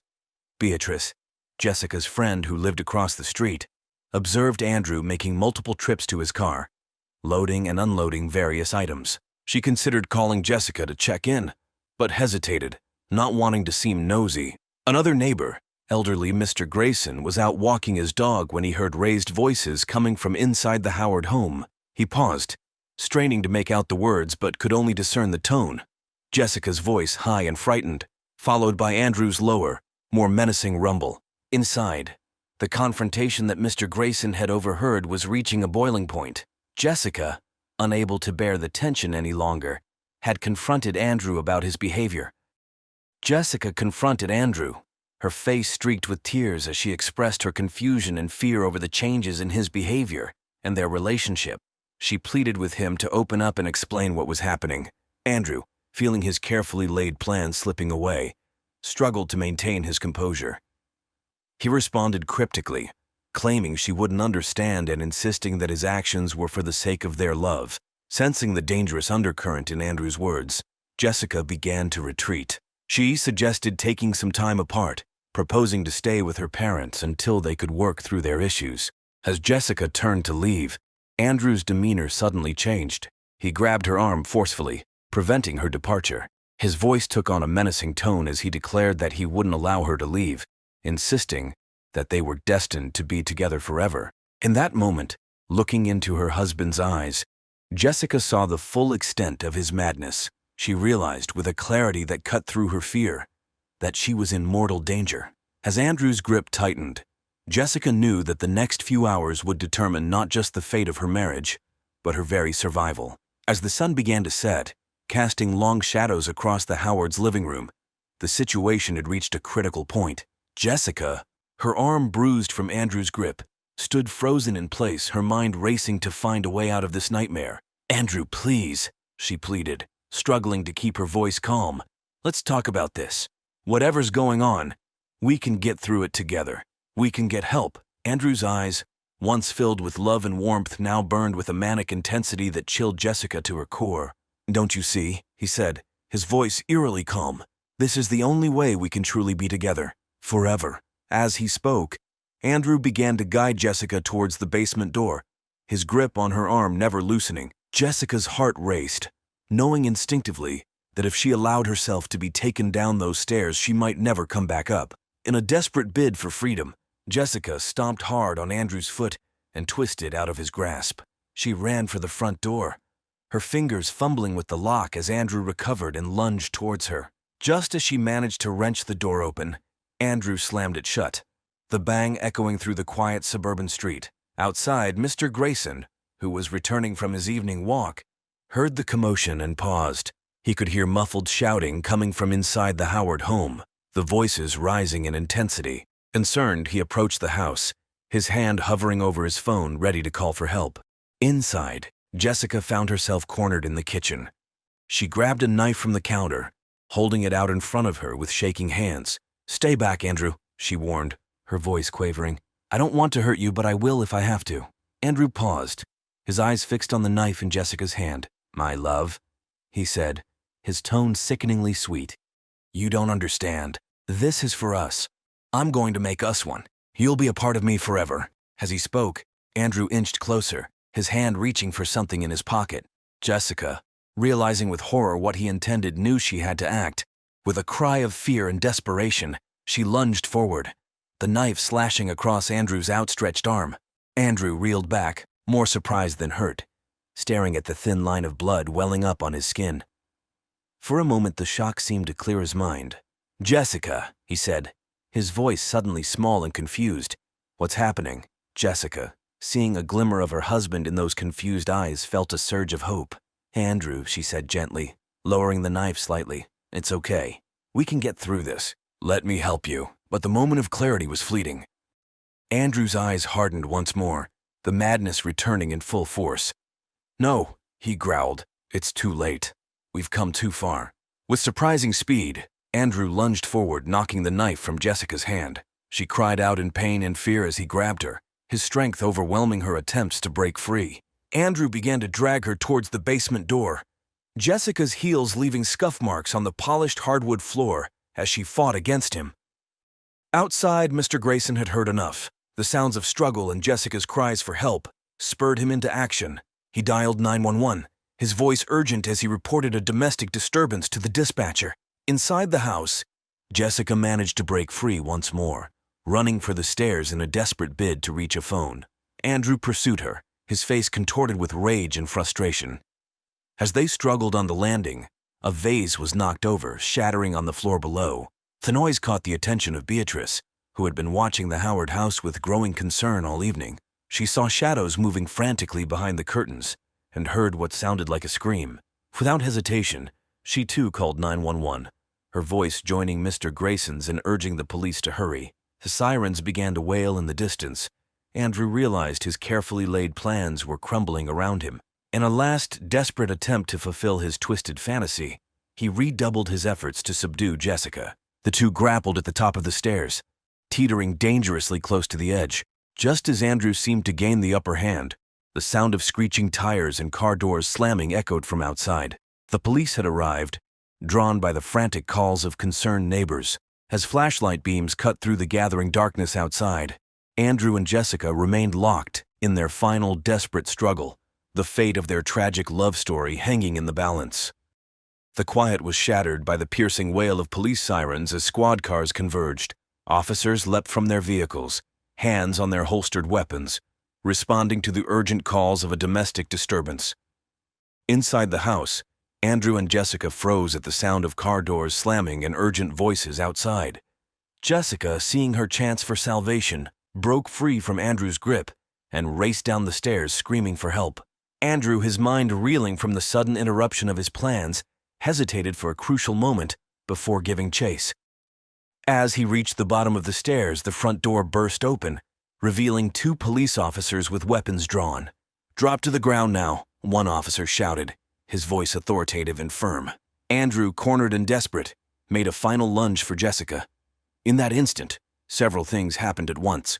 Jessica ducked out of the way, her momentum carrying her towards the safety of the officers. Andrew, overbalancing, stumbled and fell, and the officers, perceiving a threat, moved swiftly to subdue him. In a flurry of motion, Andrew was tackled to the ground, his arms wrenched behind his back as handcuffs were snapped into place.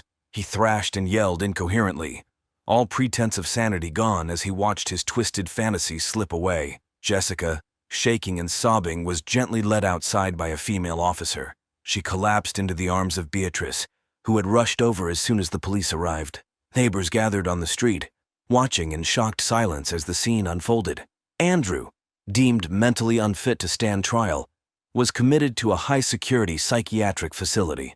Doctors struggled to understand the depths of his delusion, the way his love had twisted into something dark and monstrous. His case would become a cautionary tale of obsession, taken to its extreme.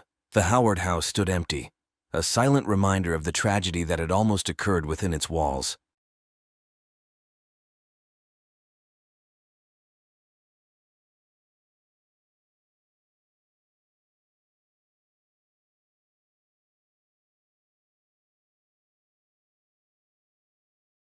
Born Madison Marie on April 3, 1985, Madison's childhood was steeped in the idyllic charm of small-town America.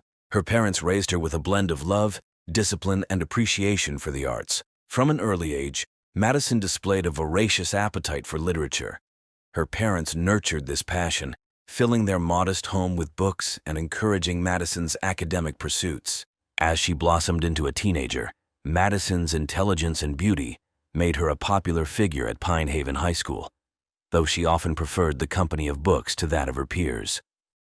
It was during her senior year that Madison met Caspian Alwyn, a charismatic transfer student with dreams of becoming a journalist. Caspian's quick wit and shared love of literature quickly captured Madison's heart.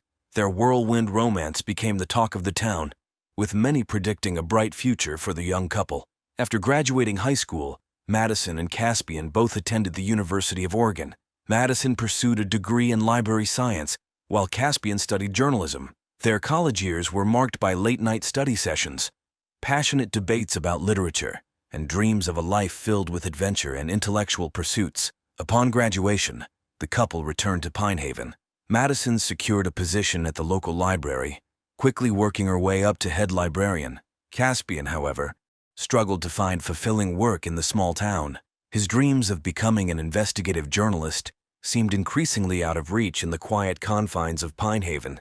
On a crisp autumn day, Madison and Caspian exchanged vows in a picturesque ceremony at the Pine Haven Community Church. The entire town turned out to celebrate the union of two of its brightest young stars. For a time, it seemed that Madison had achieved the perfect life, a fulfilling career, a loving husband, and the respect of her community. But as the years passed, cracks began to appear in the facade of their perfect marriage. Caspian grew restless and resentful, feeling trapped in Pine Haven. Madison, devoted to her work in her hometown, couldn't understand his discontent. The couple's once vibrant conversations devolved into tense silences and bitter arguments. Little did Madison know that this first taste of marital discord was merely a prelude to the turmoil that lay ahead. The unraveling of Madison and Caspian's marriage was a slow, painful process that played out over the course of 2 years. Caspian's frustration with small-town life and his unfulfilled ambitions led him to become increasingly withdrawn and irritable. He began spending more time at the local bar, drowning his sorrows and lamenting his unrealized dreams to anyone who would listen.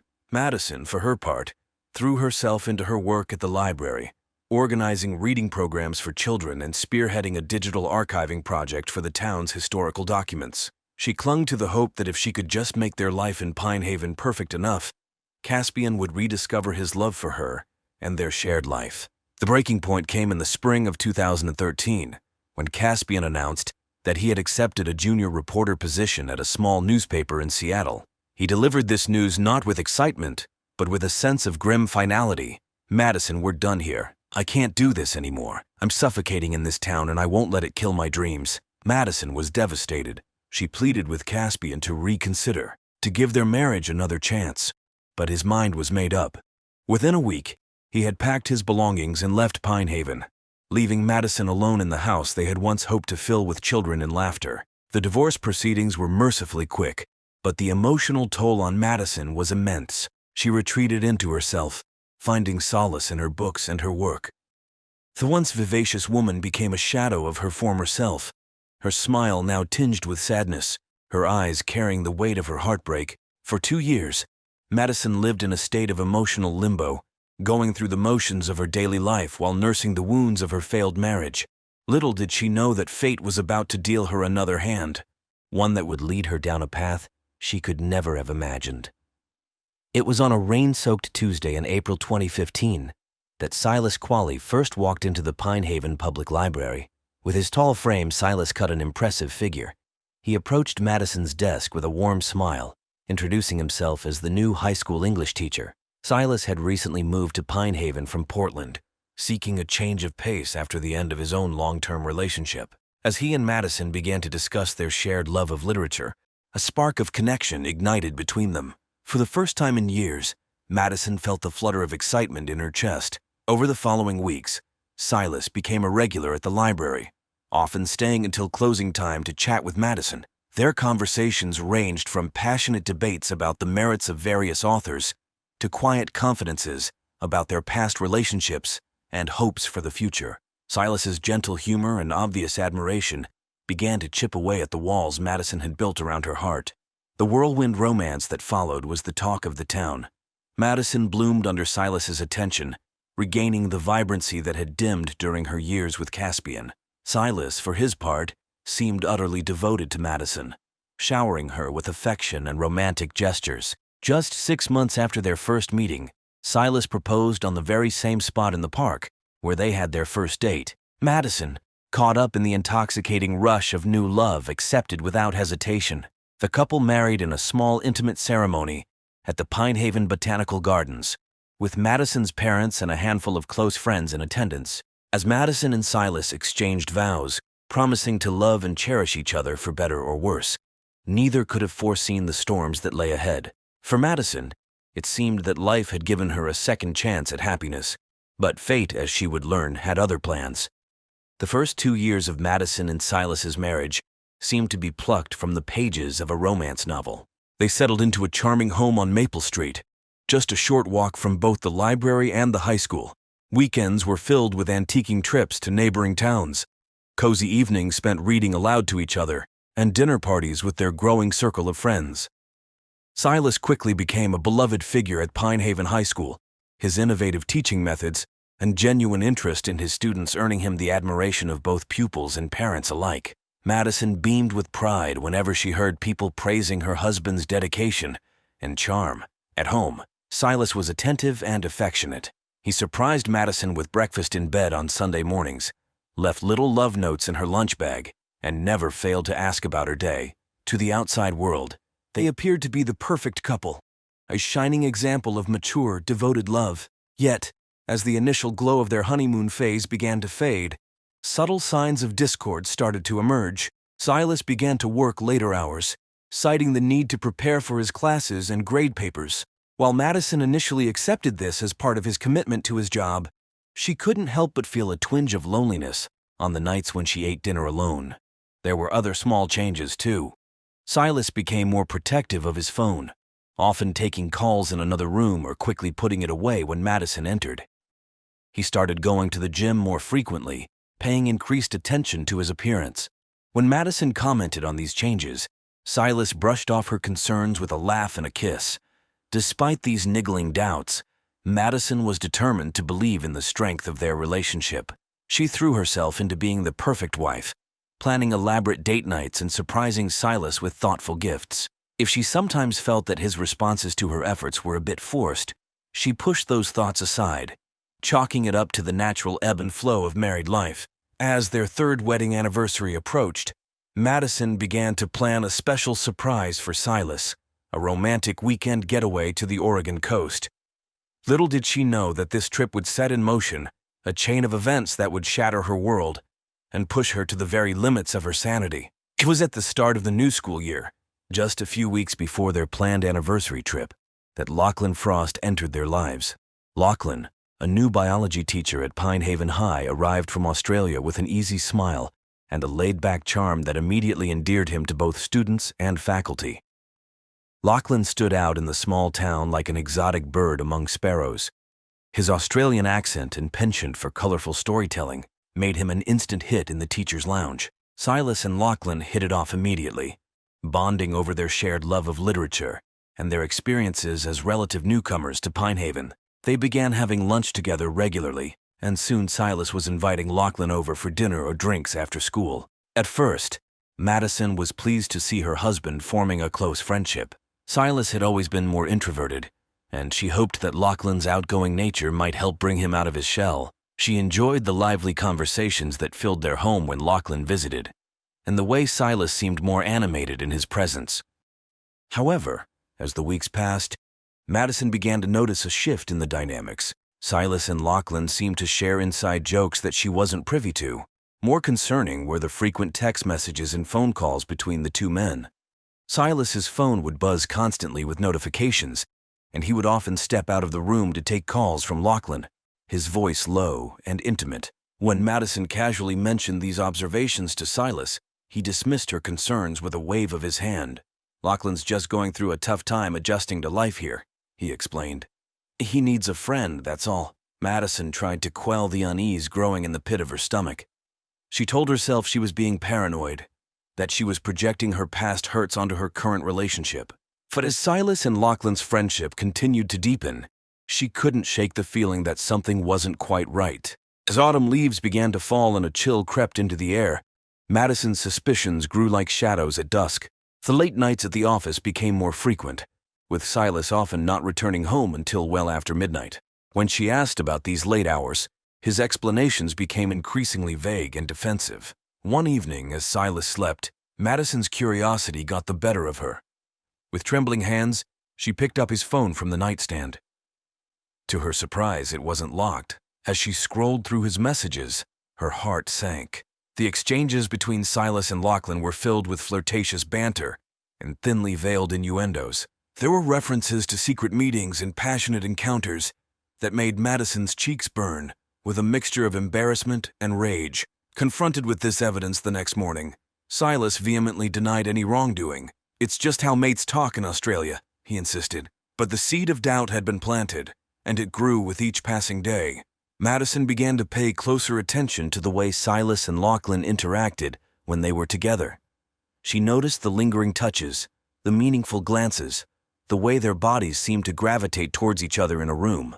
Little did anyone know that behind Madison's increasingly stoic exterior, a plan was forming, a plan that would lead to a night of irreversible consequences. On a chilly Friday evening in late November, Madison made a decision that would alter the course of her life forever. Silas had told her he would be working late again, collaborating with Lachlan on their mysterious project, but something in his voice, a slight tremor of anticipation perhaps, set off alarm bells in Madison's mind. After pacing the house for hours, her suspicions gnawing at her like a hungry beast, Madison grabbed her car keys and drove to the high school. The parking lot was empty save for two vehicles, Silas's sleek black sedan and Lachlan's rugged SUV. With her heart pounding, Madison made her way to Silas's classroom. As she approached, she heard muffled voices and what sounded like laughter. Steeling herself, she peered through the small window in the door. The scene that greeted her eyes would be forever seared into her memory. Silas and Lachlan were locked in a passionate embrace, their lips meeting in a kiss that left no doubt about the true nature of their relationship. Madison watched, frozen in shock, as her husband's hands roamed Lachlan's body with a familiarity that spoke of long-standing intimacy. For several agonizing minutes, Madison stood there, unable to look away from the tableau of betrayal before her. She watched as Silas and Lachlan broke apart, their faces flushed and eyes bright with desire. She heard snippets of their conversation, words of love and promises of a future together that cut her to the core. Finally, as the reality of the situation crashed over her like a tidal wave, Madison stumbled back from the door. She made her way out of the school on unsteady legs, her mind reeling from what she had witnessed. The drive home passed in a blur, tears streaming down her face as she gripped the steering wheel with white-knuckled hands. Back at the house, Madison moved as if in a trance. She poured herself a large glass of red wine, draining it in quick, desperate gulps before pouring another. As the alcohol coursed through her system, the initial shock began to give way to a burning rage. As the night wore on, Madison's anger and pain continued to build. She thought about confronting Silas when he returned home, but the idea of facing him, of hearing his excuses and lies, was more than she could bear. Instead, she began to formulate a plan, a way to make Silas and Lachlan pay for the pain they had caused her. Little did Madison know that her actions in the coming hours would not only destroy the lives of Silas and Lachlan, but would also set her on a path from which there would be no return.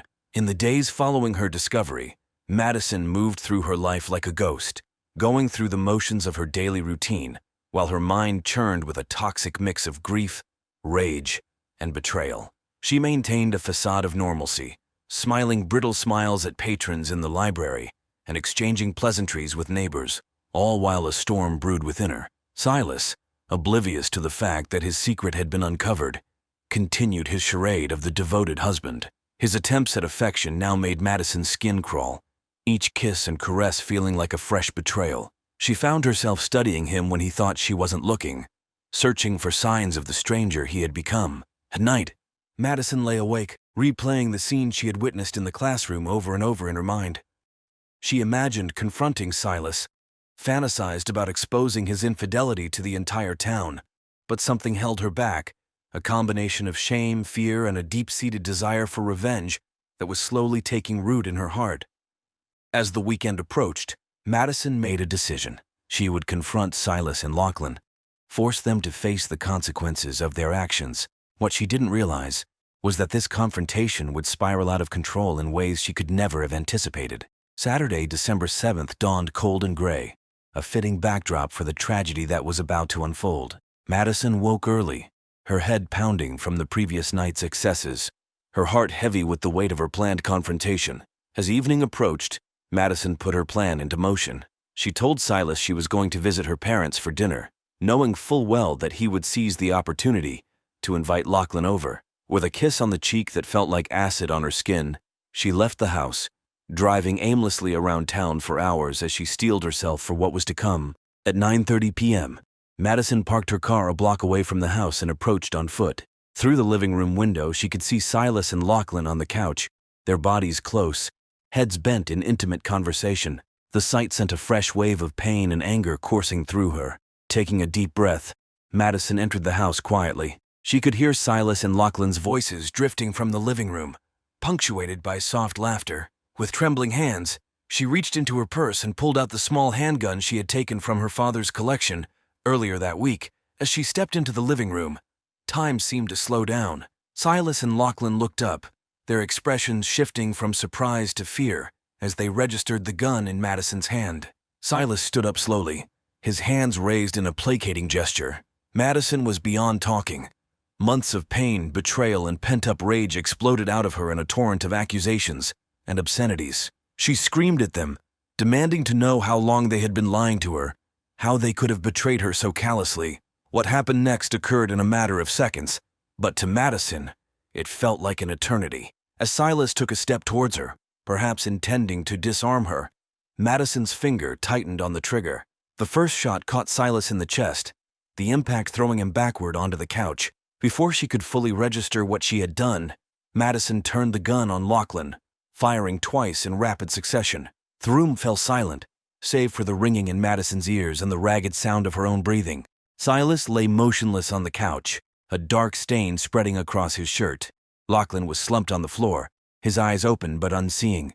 As the reality of what she had done began to sink in, Madison dropped the gun, her legs giving way beneath her. She sank to the floor, her mind struggling to process the scene before her.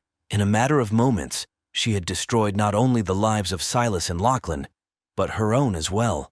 Outside, a neighbor who had heard the gunshots was already calling 911, setting in motion the final act of this tragic story.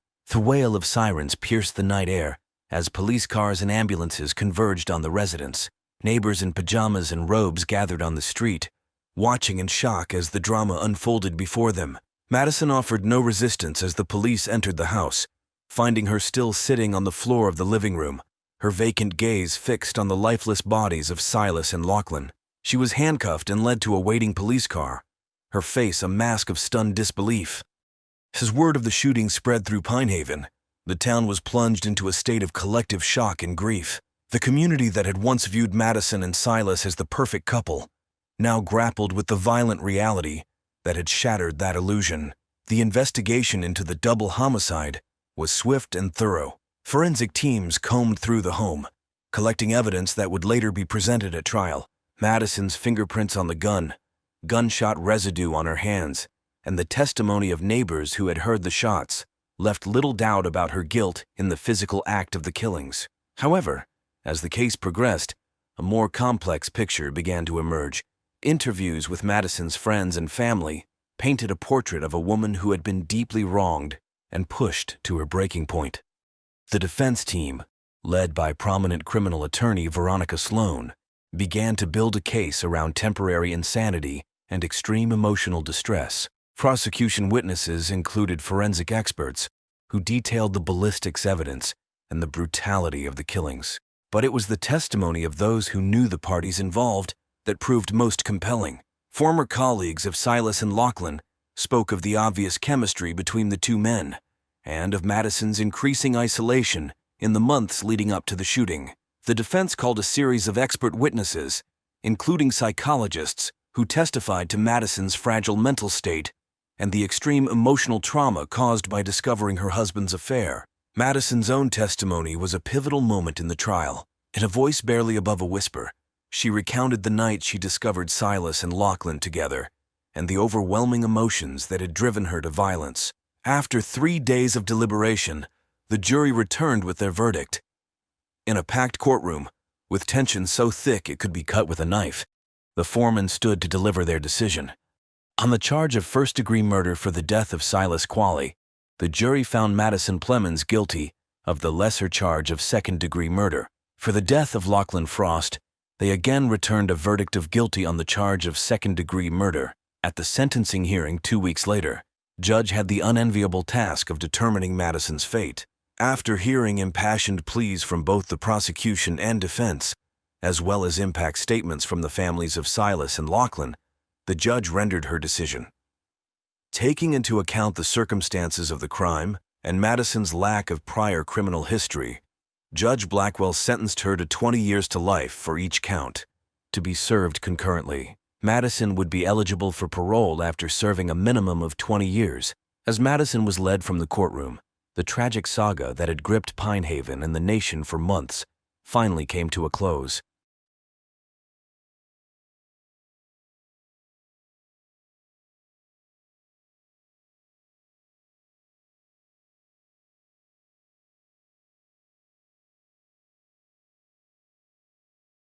On a crisp autumn morning in 2019, the body of Samantha Davenport was discovered in the basement of her modest suburban home, the victim of a brutal and ritualistic murder. At the center of this horrifying tale was Josh Davenport, a 48-year-old insurance adjuster whose unremarkable life belied the shocking acts he would eventually commit. To his neighbors, Josh was a quiet, somewhat awkward man who kept to himself. Few could have imagined the turmoil brewing beneath his placid exterior, or the sinister forces that would ultimately drive him to murder. Josh Davenport's journey to becoming a murderer began long before he ever logged onto the dark web.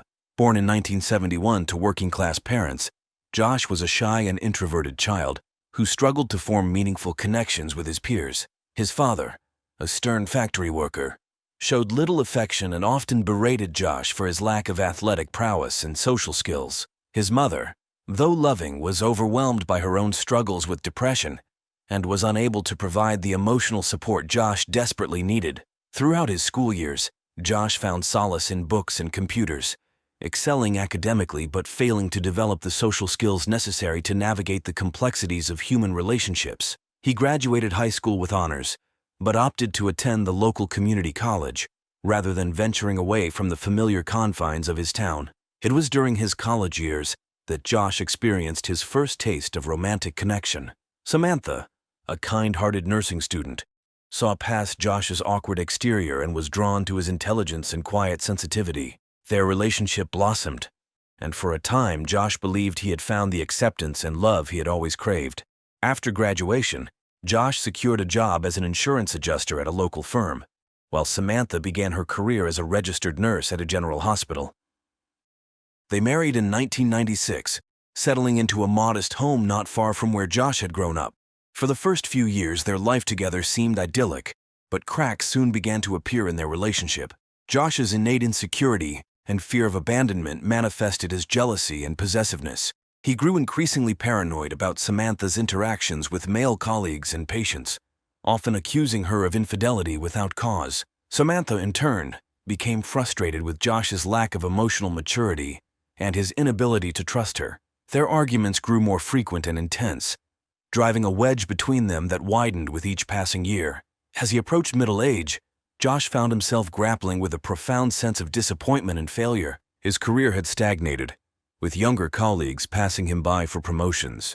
The dream of starting a family had long since faded, as fertility issues and the strain on their marriage made parenthood an increasingly distant possibility. By his mid-40s, Josh had become a shell of his former self. He went through the motions at work, returning home each evening to a house filled with tension and unspoken resentment. Samantha had grown distant, throwing herself into her career and volunteer work, leaving Josh to confront his loneliness and sense of inadequacy and solitude. It was in this state of desperation and vulnerability that Josh first turned to the internet as a means of escape. What began as harmless browsing of forums and chat rooms gradually led him to explore darker corners of the web, searching for anything to fill the void that had consumed his life. Little did he know that this digital journey would lead him to the doorstep of a group that would exploit his weaknesses and set him on a path to unimaginable darkness. Josh's descent into the world of the dark web began innocuously enough.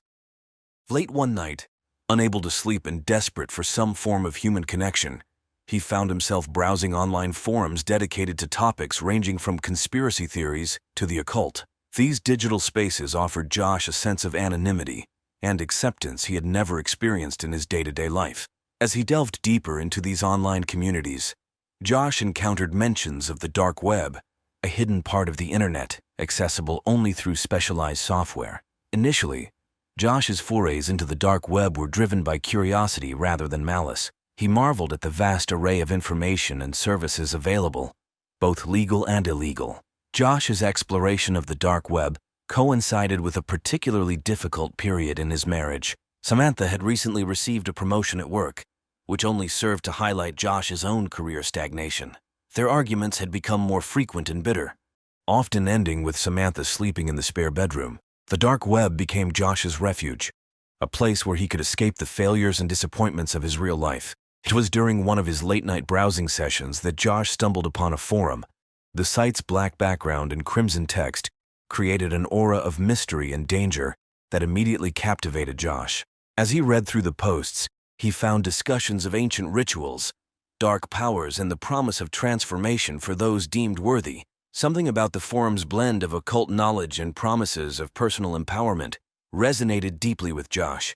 Here was a group that seemed to offer the sense of purpose and belonging he had craved his entire life. Despite a faint voice of caution in the back of his mind, Josh created an account and made his first post, introducing himself as a seeker of hidden truths. The response was almost immediate. Within minutes, Josh received welcoming messages from other members, each more effusive than the last. As he basked in this sudden attention and acceptance, Josh failed to recognize the predatory nature of the interest being shown in him. He had taken his first step into a world that would ultimately consume him, setting in motion a chain of events that would end in tragedy and horror. The forum was far more than just another dark web cult. It was a carefully constructed digital ecosystem designed to identify, manipulate, and exploit vulnerable individuals like Josh Davenport. At its core, the group presented itself as a modern mystery cult, blending elements of ancient paganism, satanic imagery, and New Age spirituality into a seductive tapestry of esoteric knowledge and promised power. The forum's structure was deceptively simple at first glance. New members like Josh started in the outer circle, known as the Seekers. Here they were encouraged to share their personal struggles and desires, all under the guise of seeking spiritual guidance. More experienced members, called Guides, would respond with carefully crafted messages of support and understanding, gradually introducing the group's core beliefs and practices. As seekers proved their dedication through active participation and completion of assigned spiritual exercises, they could progress to the rank of initiate. This inner circle had access to more specialized sub-forums and one-on-one mentoring sessions with higher-ranking members. It was at this level that the true nature of the cult began to reveal itself, with discussions of blood rituals, sacrificial magic, and the accumulation of dark energies. At the pinnacle of the dark forum stood the enigmatic figure known only as the Crimson Prophet. This individual, whose true identity remained a closely guarded secret, was revered by cult members as a direct conduit to ancient and powerful dark forces. The Crimson Prophet's posts were rare but always impactful, written in a cryptic style that invited multiple interpretations and sparked fierce debates among the followers. Key members of the cult played specific roles in the indoctrination and manipulation of newcomers like Josh. There was Midnight Whisper, a self-proclaimed empath who excelled at identifying and exploiting emotional vulnerabilities. Darksage served as the group's lore master, weaving together mythologies and occult traditions to create a compelling narrative of secret knowledge. Shadowwalker acted as the cult's enforcer, subtly threatening those who showed signs of doubt or resistance. The beliefs propagated by the cult of the forum were a toxic blend of fatalism, elitism, and promised salvation through darkness. Members were taught that the world was inherently corrupt, and that true power could only be achieved by embracing humanity's darkest impulses. The cult preached that certain individuals, their followers, were chosen by dark forces to bring about a new age of chaos and transformation. Rituals played a central role in the cult's practices.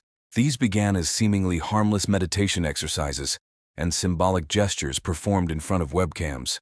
However, as members progressed through the ranks, the rituals became increasingly extreme, often involving self-harm, sexual degradation, and eventually, acts of violence against others. Financial exploitation was another key aspect of the cult's operations. Members were encouraged to make offerings to prove their dedication, with higher ranks requiring ever larger financial commitments. As Josh Davenport delved deeper into the cult, he remained unaware of the full scope of the organization he had joined. Josh's progression from seeker to initiate was rapid, fueled by his desperate need for acceptance and his willingness to embrace the cult's teachings. He eagerly completed each assigned task, from meditation exercises focused on channeling dark energies, to more disturbing activities like recording himself reciting blasphemous oaths in front of a makeshift altar. As Josh delved deeper into the cult's ideology, his behavior in the real world began to change noticeably. He grew more withdrawn at work, his performance slipping to the point where he received a formal warning from his supervisor. At home, the distance between him and Samantha widened into an unbridgeable chasm. When she attempted to discuss her concerns about his changed demeanor, Josh reacted with uncharacteristic anger, accusing her of trying to hold him back from his true potential. The rituals Josh performed grew increasingly extreme. What began as simple candle-lighting ceremonies evolved into bloodletting rituals, with Josh using a ceremonial dagger, provided by the cult, to make small cuts on his arms and chest. He meticulously documented these acts, sharing the images with his online mentors who praised his dedication and promised that greater power awaited him. Josh's physical appearance began to deteriorate as he neglected his health in favor of spending more time online. He lost weight. His skin took on a pallid hue and dark circles formed under his eyes from countless nights spent hunched over his computer screen. Samantha's pleas for him to seek help fell on deaf ears, as Josh convinced himself that she simply couldn't understand the profound transformation he was undergoing. As Josh progressed through the ranks of the cult, he was granted access to more exclusive areas of the forum. Here, he encountered discussions of even darker practices, including animal sacrifice and the harnessing of sexual energy for magical purposes. The turning point came when Josh was selected for a one-on-one digital audience with the Crimson Prophet. This rare honor filled Josh with a sense of pride and purpose he hadn't felt in years. As he sat before his computer, heart racing in anticipation, Josh felt that he was on the verge of unlocking the secrets of the universe. He had no way of knowing that this conversation would set in motion a series of events that would lead to tragedy and the destruction of everything he had ever known. The digital audience with the Crimson Prophet marked a critical juncture in Josh's descent into darkness. The encounter was carefully orchestrated to maximize its psychological impact, with Josh instructed to prepare his sacred space, don ceremonial robes, and engage in a preparatory ritual involving meditation and self-flagellation. "The prophet, you have been chosen," the message began. "You stand at the threshold of true power, but the path forward requires the ultimate sacrifice. Are you prepared to shed the last vestiges of your former self and embrace the darkness that will set you free?" Josh's fingers trembled as he typed his response. "I am ready, great prophet. Tell me what I must do." What followed was a masterclass in manipulation. The Crimson Prophet began by reinforcing Josh's sense of specialness and destiny. They wove a narrative that recast Josh's life struggles as tests of worthiness, positioning him as a long-awaited messiah figure within the cult's mythology. The prophet then began to probe Josh's psyche, asking pointed questions about his relationships, particularly with Samantha. Josh, his inhibitions lowered by the intoxicating atmosphere of the encounter, poured out his frustrations and resentments. He spoke of feeling emasculated by Samantha's success, of the gnawing fear that she would leave him for someone better. With each confession, the prophet offered validation and twisted guidance. "Your wife is an anchor, holding you back from your true potential," the prophet declared. "She is a servant of the light, unconsciously working to suppress your growing power. As long as she lives, you can never fully embrace your destiny." The suggestion of violence was introduced gradually, cloaked in the language of ritual and sacrifice. The prophet spoke of ancient rites that required the offering of that which the aspirant held most dear. In Josh's case, the prophet asserted, this could only mean one thing: Samantha's life. By the end of the session, Josh's mind was reeling. The prophet left him with a set of detailed instructions for a ritual that would supposedly unleash his latent powers, a ritual that would culminate in Samantha's death. "Perform this rite, and you will be reborn as a living god," the prophet promised. "Fail and you will be cast out, forever unworthy of the gifts that could have been yours." As the prophet's avatar faded from the screen, Josh sat in stunned silence, the full weight of what he was considering crashing down upon him. A small part of him recognized the madness of what he was contemplating, but that voice was quickly drowned out by the chorus of his own insecurities and the seductive whispers of promised power. The week leading up to the fateful night was a blur of feverish preparation and mounting tension for Josh. By day, he went through the motions of his normal life, his colleagues and even Samantha unaware of the storm raging within him. By night, he meticulously gathered the components for the ritual as specified by the Crimson Prophet: black candles, a silver chalice, a ceremonial dagger with a bone handle, and various herbs and powders of dubious origin. As the designated date approached, Josh's mental state deteriorated rapidly. He barely slept, spending hours poring over the instructions he'd been given, memorizing the incantations and visualizing the act he was about to commit. Samantha, sensing the growing tension, made several attempts to reach out to Josh, She suggested counseling, tried to engage him in conversations about their future, and even planned a weekend getaway in a last-ditch effort to rekindle their connection. Josh rebuffed each overture, his mind already set on the grim task ahead. On the evening of October 15, 2019, Samantha Davenport returned home from her shift at the hospital, exhausted but looking forward to a quiet night with her husband. The house was dark as she entered, save for a faint flickering light emanating from the basement door. Samantha called out Josh's name, receiving no response. Concerned, she made her way down the basement stairs, unaware that she was walking into a nightmare. The scene that greeted Samantha was like something out of a horror film. The basement had been transformed into a macabre ritual space. Flat candles formed a large circle in the center of the room, their flames casting writhing shadows on the walls. Strange symbols had been painted on the floor and walls, in what looked disturbingly like blood. In the center of the circle stood Josh, clad in a black robe, his eyes wild and unfocused. "Samantha, what are you doing here?" Josh's voice was barely recognizable, a hoarse whisper that sent chills down Samantha's spine. "You weren't supposed to be home yet. It's not time." Samantha, frozen in shock and fear, struggled to comprehend the scene before her. "Josh, what is all this? What's going on?" Her mind raced, trying to reconcile the man before her with the husband she thought she knew. Josh's demeanor shifted, a cruel smile playing across his lips. "You're early, my dear, but perhaps this is meant to be. The Dark Lords work in mysterious ways." He gestured for Samantha to enter the circle. "Come, join me, be part of my ascension." As Samantha took a hesitant step backward, Josh lunged forward with surprising speed. He grabbed her arm, his grip like iron, and dragged her into the circle. Samantha's screams were cut short as Josh clamped a hand over her mouth, forcing her to the ground. What followed was a scene of unimaginable horror. Josh, lost in the throes of his delusion, began to recite the incantations he had so carefully memorized. His voice rose and fell in an unnatural cadence as he called upon dark forces that existed only in the twisted mythology of the cult. Samantha fought desperately, but Josh's madness lent him an inhuman strength. He bound her wrists and ankles with cord, heedless of her muffled pleas and tears. As he reached for the ceremonial dagger, a fleeting look of doubt crossed his face. For a moment, the man Samantha had married seemed to resurface, horror dawning in his eyes as he realized what he was about to do. But the moment passed, Josh's features hardened once more as he raised the dagger high. "This is my sacrifice," he intoned. "With this offering, I claim my power and break the chains of my old life." The dagger plunged down, and Samantha's body jerked as the blade pierced her chest. Josh, lost in a frenzy of bloodlust and religious ecstasy, stabbed again and again. As Samantha's life ebbed away, Josh continued the ritual. He collected her blood in the silver chalice, anointed his forehead with it, and chanted the final words of the ceremony. He waited, breathless for the rush of power the Crimson Prophet had promised. Seconds ticked by, then minutes, but nothing changed.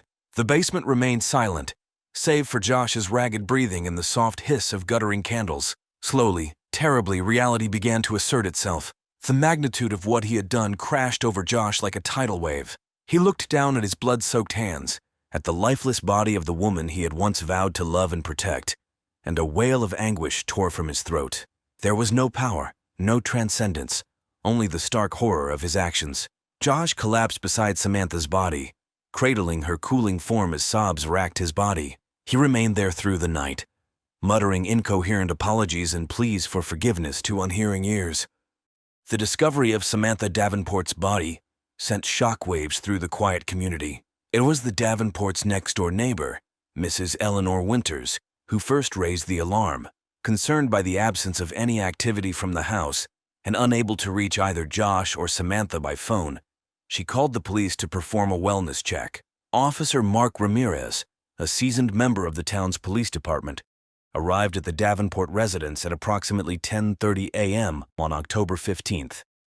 His knock went unanswered, but he noticed a faint, unpleasant odor emanating from the house.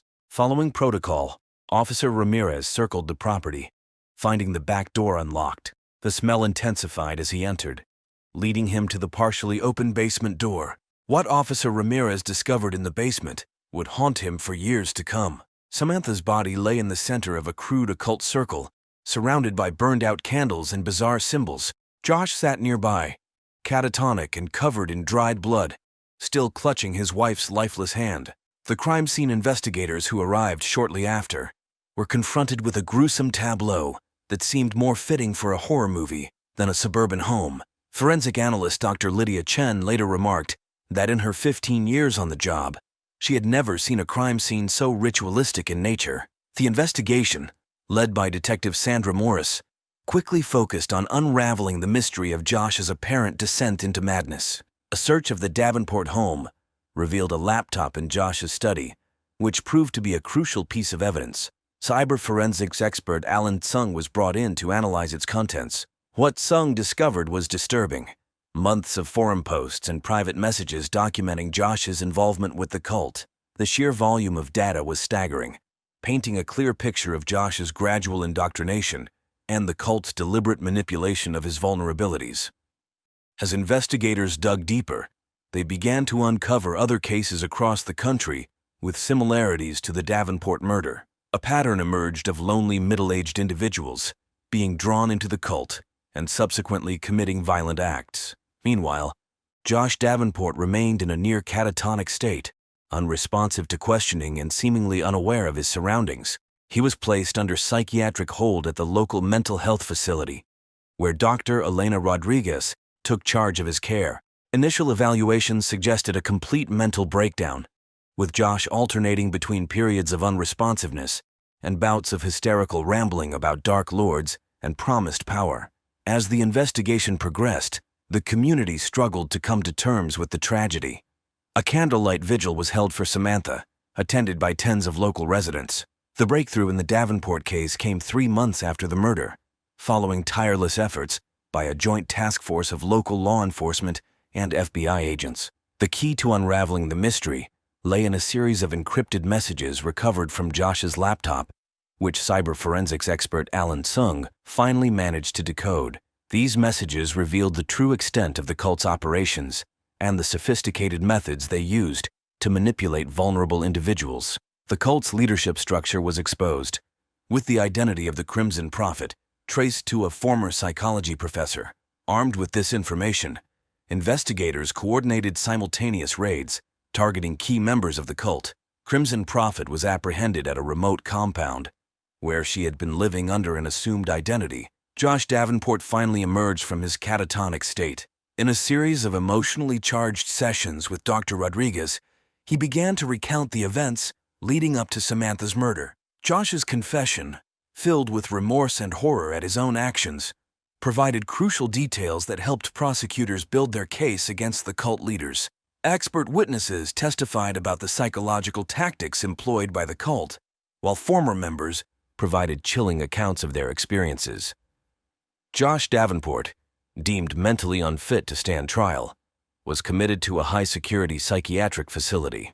His case became a focal point for discussions about criminal responsibility and the nature of culpability in cases of extreme manipulation. In the aftermath of the trial, lawmakers pushed for new legislation to combat online radicalization and protect vulnerable individuals from predatory groups. For the community, the resolution of the case brought a measure of closure, but the scars left by the tragedy ran deep. The Davenport house, once a crime scene and now a painful reminder, was eventually demolished. In its place, the community erected a small memorial garden dedicated to Samantha and other victims of the cult.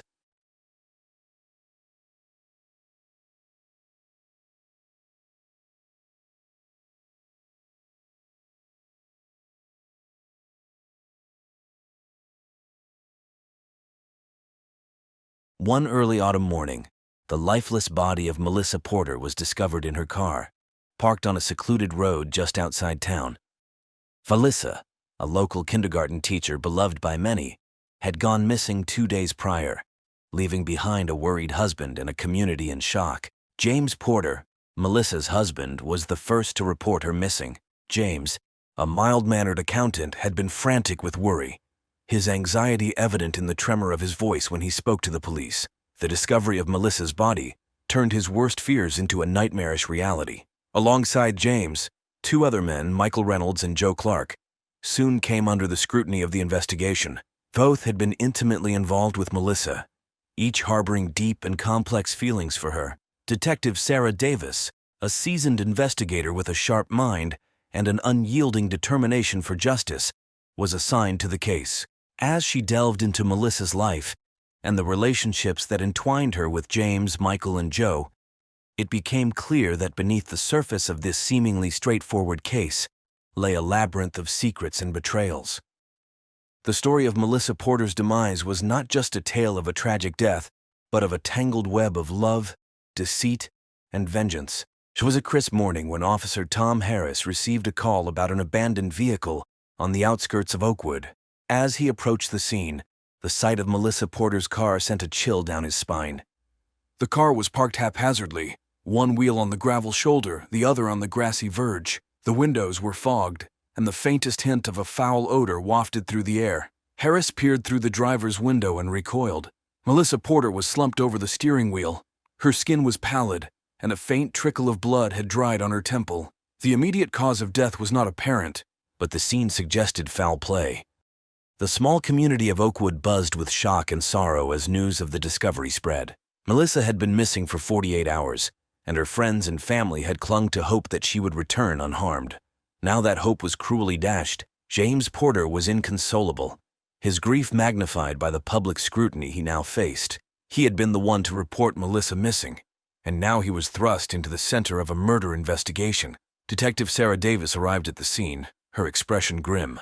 She meticulously inspected the car and the surrounding area, noting the lack of defensive wounds on Melissa's body and the absence of a struggle. This suggested she might have been unconscious or incapacitated before her death. A preliminary examination revealed traces of a powdery substance on the passenger seat, which would later be identified as a potent sedative. Davis ordered the car to be towed to the forensic lab for a thorough examination and instructed her team to canvass the area for witnesses. The investigation had just begun, but the pressure to find answers was immense. The community wanted justice for Melissa, and the police were determined to provide it. The Oakwood Police Department quickly mobilized to investigate Melissa Porter's death. Detective Davis spearheaded the effort, her no-nonsense attitude setting the tone for the team. The first order of business was to question James Porter, whose proximity to the victim made him an initial person of interest. James was brought in for questioning at the station. He looked haggard, dark circles under his eyes betraying sleepless nights. Detective Davis began with routine questions about his relationship with Melissa, their recent activities, and his whereabouts during the time she was missing.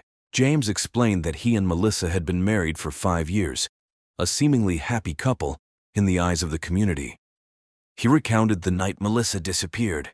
She had left the house around 7 p.m., claiming she needed to run some errands. When she didn't return, he grew worried and called the police the next morning. Davis noted his demeanor, searching for signs of deception. James provided an alibi, stating he was home watching TV that night. He offered to let the police verify his story with their home security system's footage. Davis made a mental note to follow up on this lead. As the interview progressed, another name surfaced: Michael Reynolds. According to James, Michael was a close friend of Melissa's, someone she had known for years. James admitted he had always felt a bit uneasy about their relationship, but had no concrete reason to suspect anything untoward. Detective Davis decided to pay Michael a visit. Michael Reynolds, a tall man in his early 30s with an air of easy confidence, welcomed the detectives into his home. He seemed genuinely distraught upon hearing of Melissa's death, insisting they had been just friends. However, his nervous fidgeting suggested there might be more to the story. The investigation widened to include Joe Clark, a local artist who had been seen with Melissa on numerous occasions. Joe, in his mid-40s, was known for his brooding temperament and reclusive lifestyle. He was less forthcoming than Michael, evading direct questions and offering vague, cryptic responses. Detective Davis sensed that both Michael and Joe were hiding something. The threads of Melissa's life began to unravel, revealing a woman who was far more complex and enigmatic than anyone had realized. With each interview, the investigation grew more convoluted, and the stakes became higher.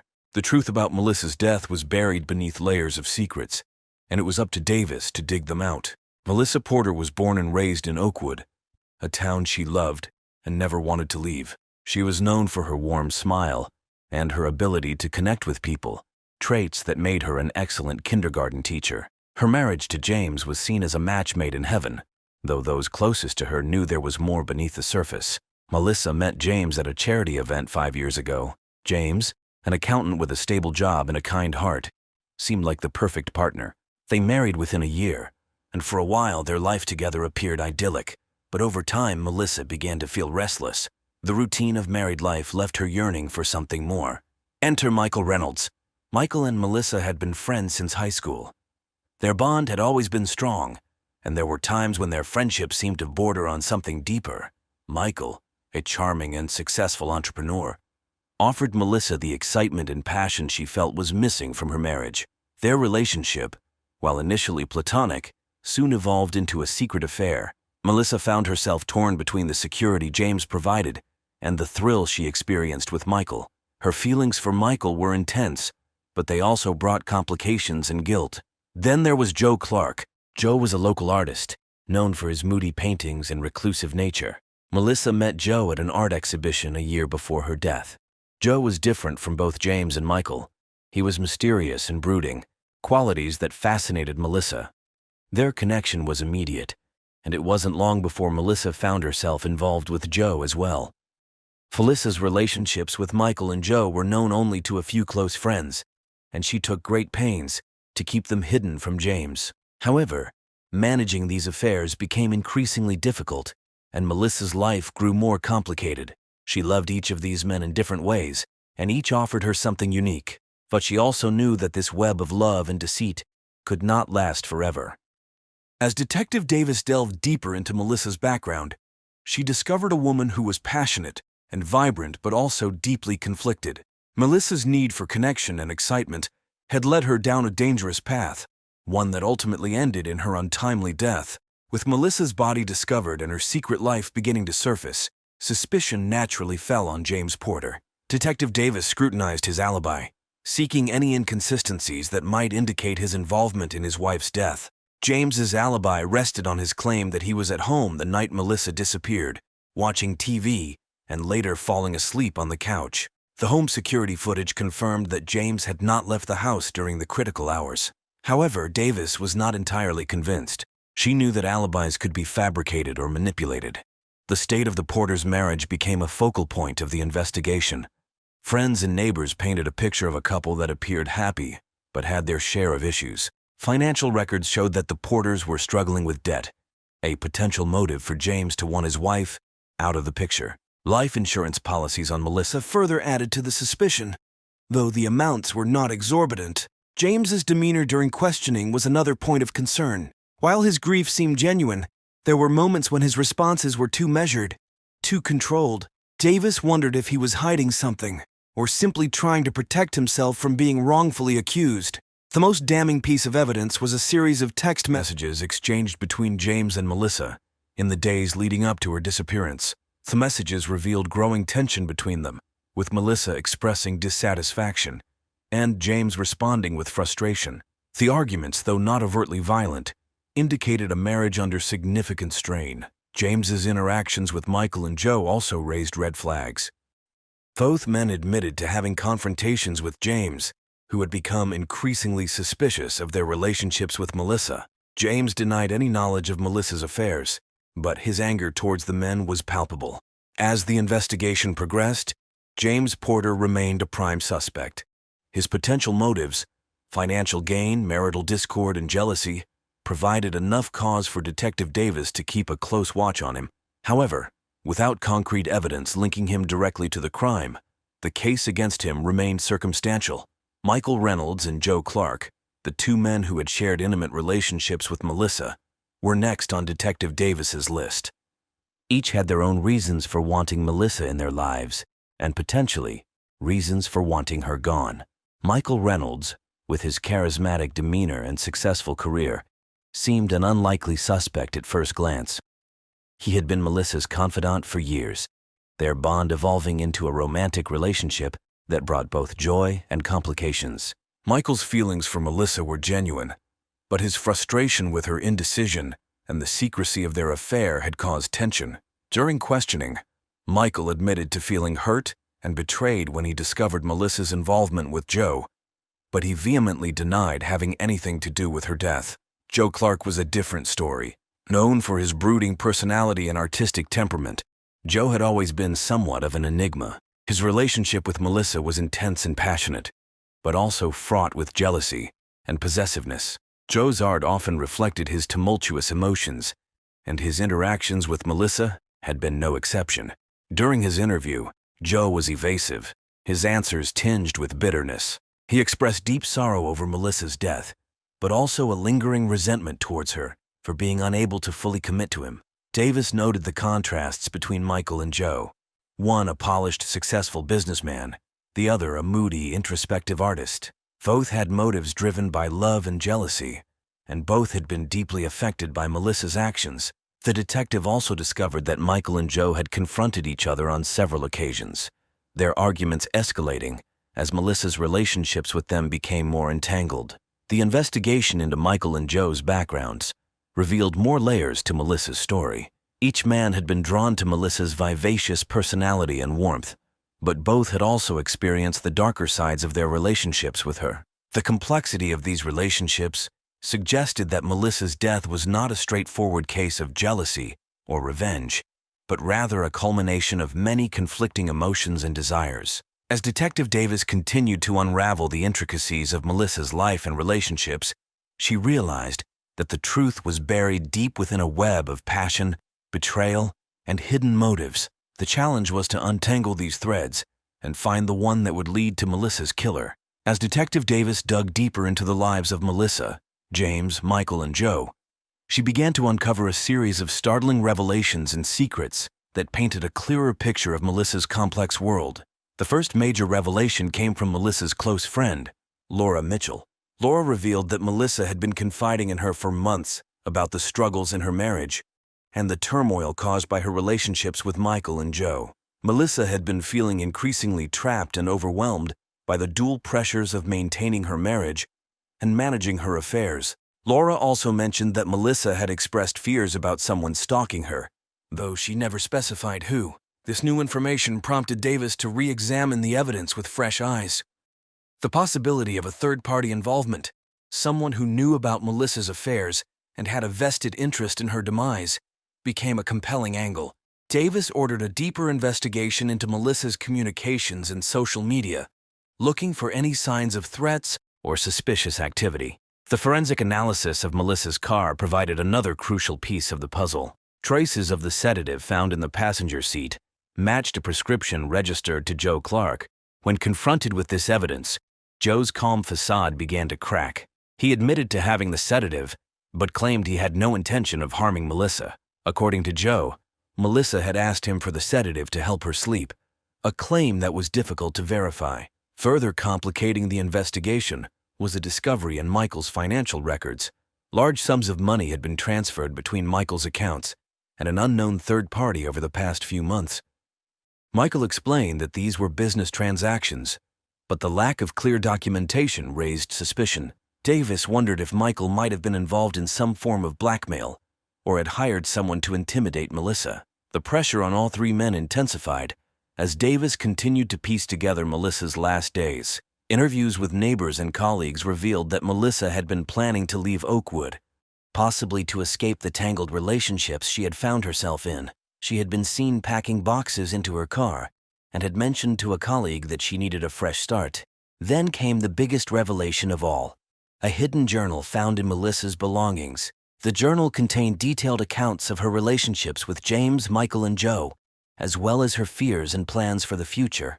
Melissa wrote about feeling suffocated by James's controlling nature, exhilarated by her affair with Michael, and deeply conflicted about her intense connection with Joe. She also mentioned receiving anonymous threats, which she suspected were from someone who knew about her affairs. The journal painted a picture of a woman caught in a web of her own making, desperate to break free but unsure how. It provided Detective Davis with critical insights into Melissa's state of mind and the potential motives of those around her. With this new evidence, Davis felt she was finally closing in on the truth. Just as Detective Davis thought she was getting closer to solving the case, a surprising twist emerged that shifted the focus of the investigation. A new piece of evidence surfaced, a security camera recording from a nearby convenience store that showed Melissa in the company of a man who was neither James, Michael, nor Joe on the night she disappeared. The man in the footage was identified as Daniel Harper, a former colleague of Melissa's from a previous job in a neighboring town. Harper had a checkered past, including a history of violent behavior and a restraining order filed against him by a former girlfriend. The discovery of his involvement with Melissa added a new layer of complexity to the case. Davis brought Harper in for questioning. Harper, a wiry man with a nervous energy, initially denied having seen Melissa recently. However, when confronted with the video evidence, he changed his story. He admitted to meeting Melissa that night, but claimed they had only talked. According to Harper, Melissa had reached out to him because she felt threatened and needed someone to confide in. She had asked Harper to meet her away from Oakwood to avoid being seen by anyone who might know her. Harper's account seemed plausible, but Davis was wary. Harper had a motive: his unrequited feelings for Melissa and his jealousy over her relationships with other men. His past behavior suggested he could be capable of violence, especially if he felt rejected or betrayed. Davis decided to dig deeper into Harper's background and his interactions with Melissa. Meanwhile, forensic analysis of Harper's car revealed traces of the same sedative found in Melissa's vehicle.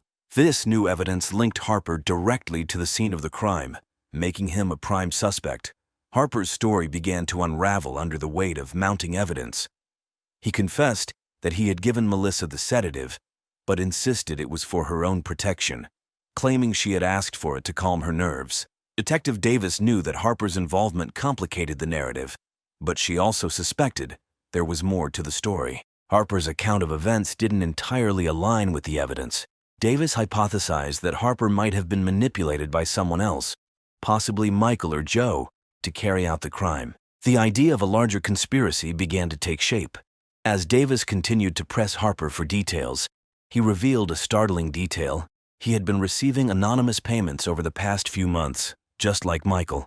Harper claimed he didn't know who was behind the payments, but admitted they were meant to ensure his silence about his meetings with Melissa. This revelation pointed to a coordinated effort to keep Melissa's secrets hidden. Davis realized that the investigation had taken a dark turn, one that involved not just a crime of passion, but a calculated plan to silence Melissa permanently. The pieces of the puzzle were finally starting to fit together, and Davis was determined to uncover the mastermind behind the plot. The investigation took a sinister turn as Detective Davis unraveled the web of deception surrounding Melissa's death. The revelation of anonymous payments and Harper's involvement hinted at a larger, more nefarious plot. Davis now had to consider the possibility that Melissa's death was not just a crime of passion, but a premeditated murder orchestrated by someone with a hidden agenda. Davis's team focused on tracing the source of the payments. Financial records showed a series of transactions funneled through a shell company, eventually leading to an offshore account.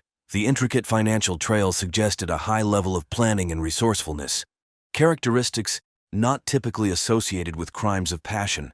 This new lead pointed towards someone with significant financial acumen and the means to cover their tracks, potentially Michael Reynolds, given his business background.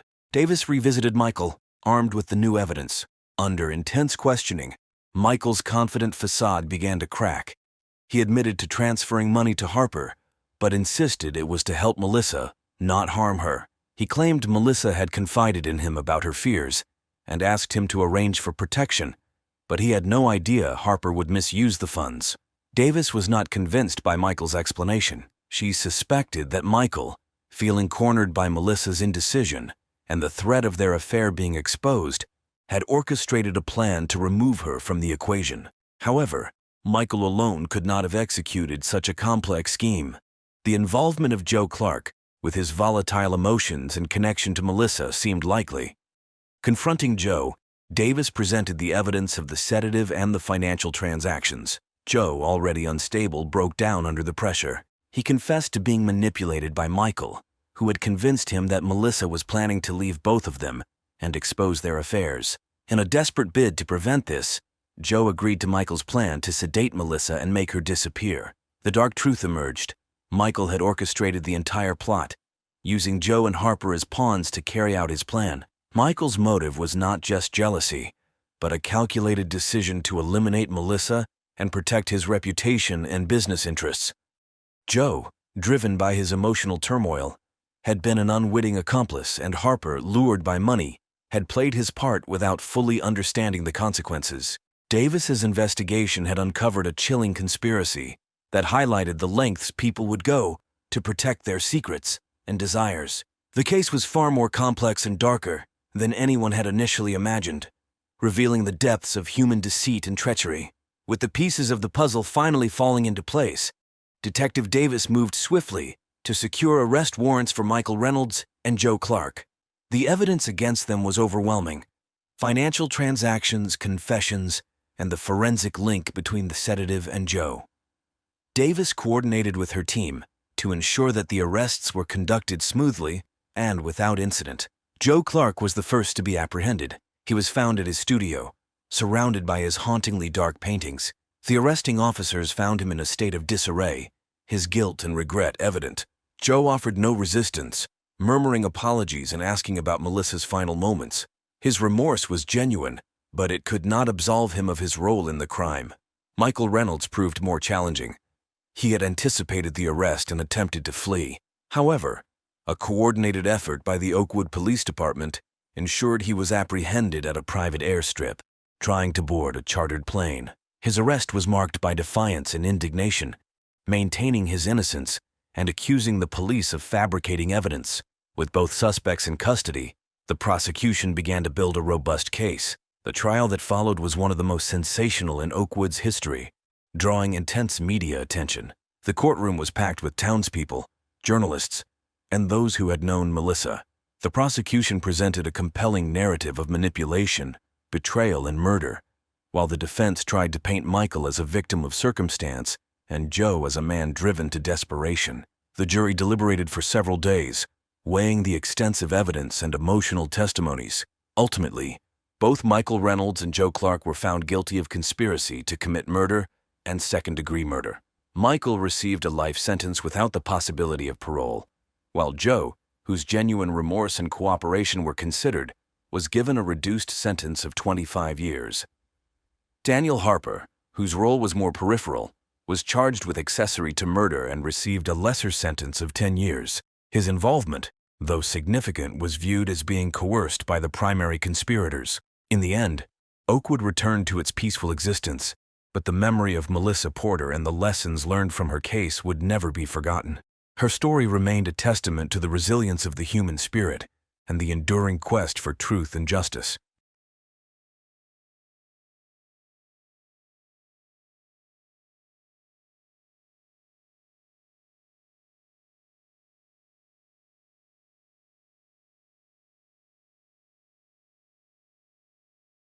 On October 15, 2021, police responded to a distress call from an apartment complex on Oak Street. What they discovered inside would haunt them for years to come: the lifeless body of 32-year-old Ethan Reed, a beloved local high school teacher, lying in a pool of his own blood. The prime suspect? His girlfriend of 2 years, 29-year-old software engineer Olivia Rogan. As investigators delved deeper into the case, they uncovered a disturbing web of surveillance, manipulation, and escalating control that had ensnared Ethan in the months leading up to his death.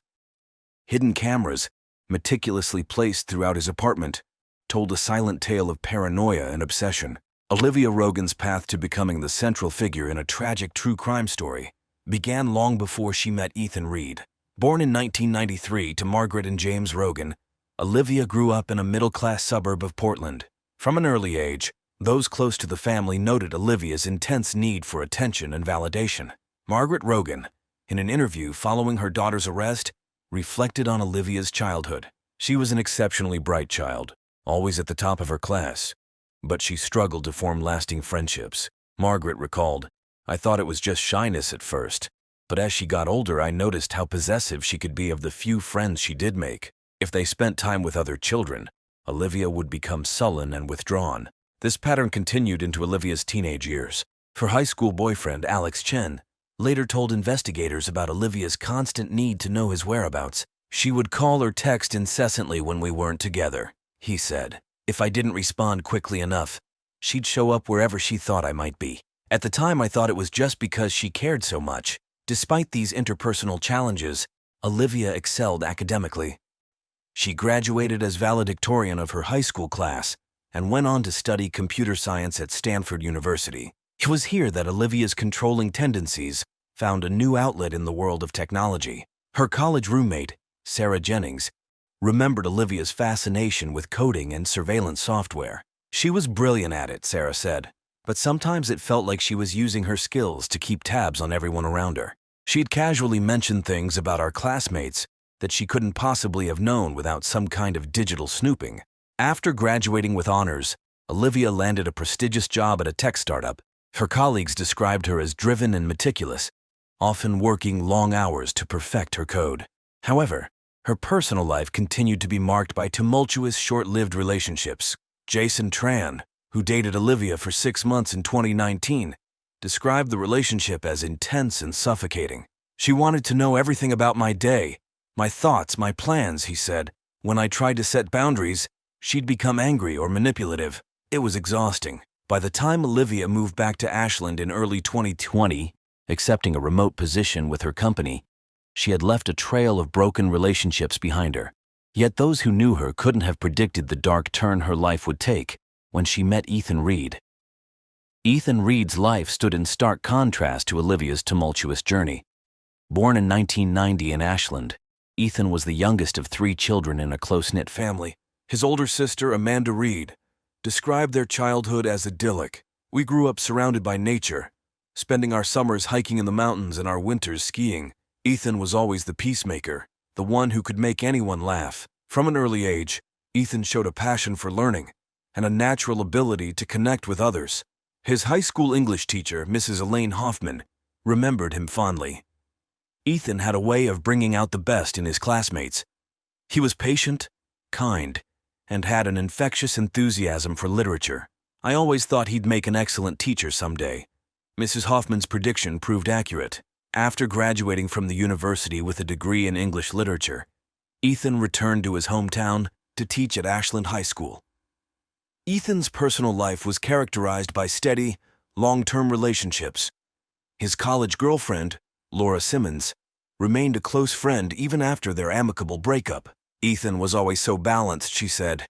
"He valued his independence, but was also incredibly loyal and supportive. We broke up because our career paths were taking us in different directions, but there was never any drama." The fateful meeting between Olivia Rogan and Ethan Reed occurred on a sunny Saturday afternoon in May 2020 at a local farmer's market. Olivia, still adjusting to life, had ventured out to explore her new surroundings. Ethan, a regular at the market, was picking up fresh produce for the week. Their eyes met across a display of organic apples, and Ethan, ever the friendly local, struck up a conversation about the best varieties for baking. Olivia, charmed by his easygoing nature and warm smile, found herself lingering at the stall far longer than she'd intended. As they chatted, they discovered a shared love of classic literature and hiking. Ethan, impressed by Olivia's quick wit and intelligence, suggested they meet up for a hike the following weekend. Olivia, feeling an instant connection, eagerly agreed. Their first date was a hike up to Grizzly Peak, offering breathtaking views of the Rogue Valley. Ethan's friend Mark later recalled, "Ethan came back from that hike on cloud 9. He couldn't stop talking about how smart and funny Olivia was, how they'd talked for hours without a lull in the conversation." Over the next few weeks, Olivia and Ethan's relationship blossomed rapidly. They spent long evenings discussing books, sharing meals, and exploring the natural beauty of southern area. To those around them, they seemed like a perfect match. However, even in these early honeymoon days of their relationship, there were subtle signs of Olivia's possessive nature. Ethan's sister Amanda noticed that Olivia seemed to monopolize his time. She'd call or text constantly when they weren't together, and she always seemed to have a reason why Ethan couldn't join family gatherings without her. Ethan, blinded by the excitement of new love, brushed off these early red flags. When his friend Mark expressed concern about the intensity of the relationship, Ethan laughed it off. "She's just excited about us," he said. "It'll calm down once we're more settled." Little did Ethan know that this was just the beginning of a pattern that would gradually tighten around him, slowly cutting him off from the life he had built and the people who cared about him most. By the fall of 2020, Olivia had all but moved into Ethan's apartment. Despite him never officially asking her to live with him, she began to exert influence over every aspect of his daily life, from what he ate to how he spent his free time. Ethan's colleague and friend, fellow English teacher Jessica Lawson, noticed changes in his behavior at work. He started turning down invitations to after-school happy hours, something he'd always enjoyed before. When I asked him about it, he said Olivia wasn't comfortable with him being out late, Jessica recalled. It seemed odd, given that she knew most of us and had even joined us a few times. Olivia's control extended to Ethan's social media presence. Friends noticed that his usually active Facebook and Instagram accounts became sparse, with posts becoming infrequent and impersonal. When questioned, Ethan would brush it off, saying he was trying to be more private online. But it was Olivia's attempts to isolate Ethan from his family that raised the most alarm bells. Amanda Reed remembered a particularly disturbing incident during the 2020 holiday season. "We always have a big family Christmas at our parents' house," she said. For that year, Ethan called at the last minute to say he and Olivia couldn't make it. When I pressed him, he said Olivia wasn't feeling well and he needed to stay with her. But I could hear her in the background, sounding perfectly fine. Olivia employed a variety of emotional manipulation tactics to maintain her grip on Ethan. She would oscillate between lavishing him with affection and subjecting him to cold, silent treatments if he didn't comply with her wishes. Ethan's friend Mark recounted a camping trip they had planned for months. "The night before we were supposed to leave, Ethan called to cancel. He sounded so defeated. He said Olivia was upset he was going away without her, even though she'd been invited and had declined. As 2021 progressed, Olivia's behavior became more erratic.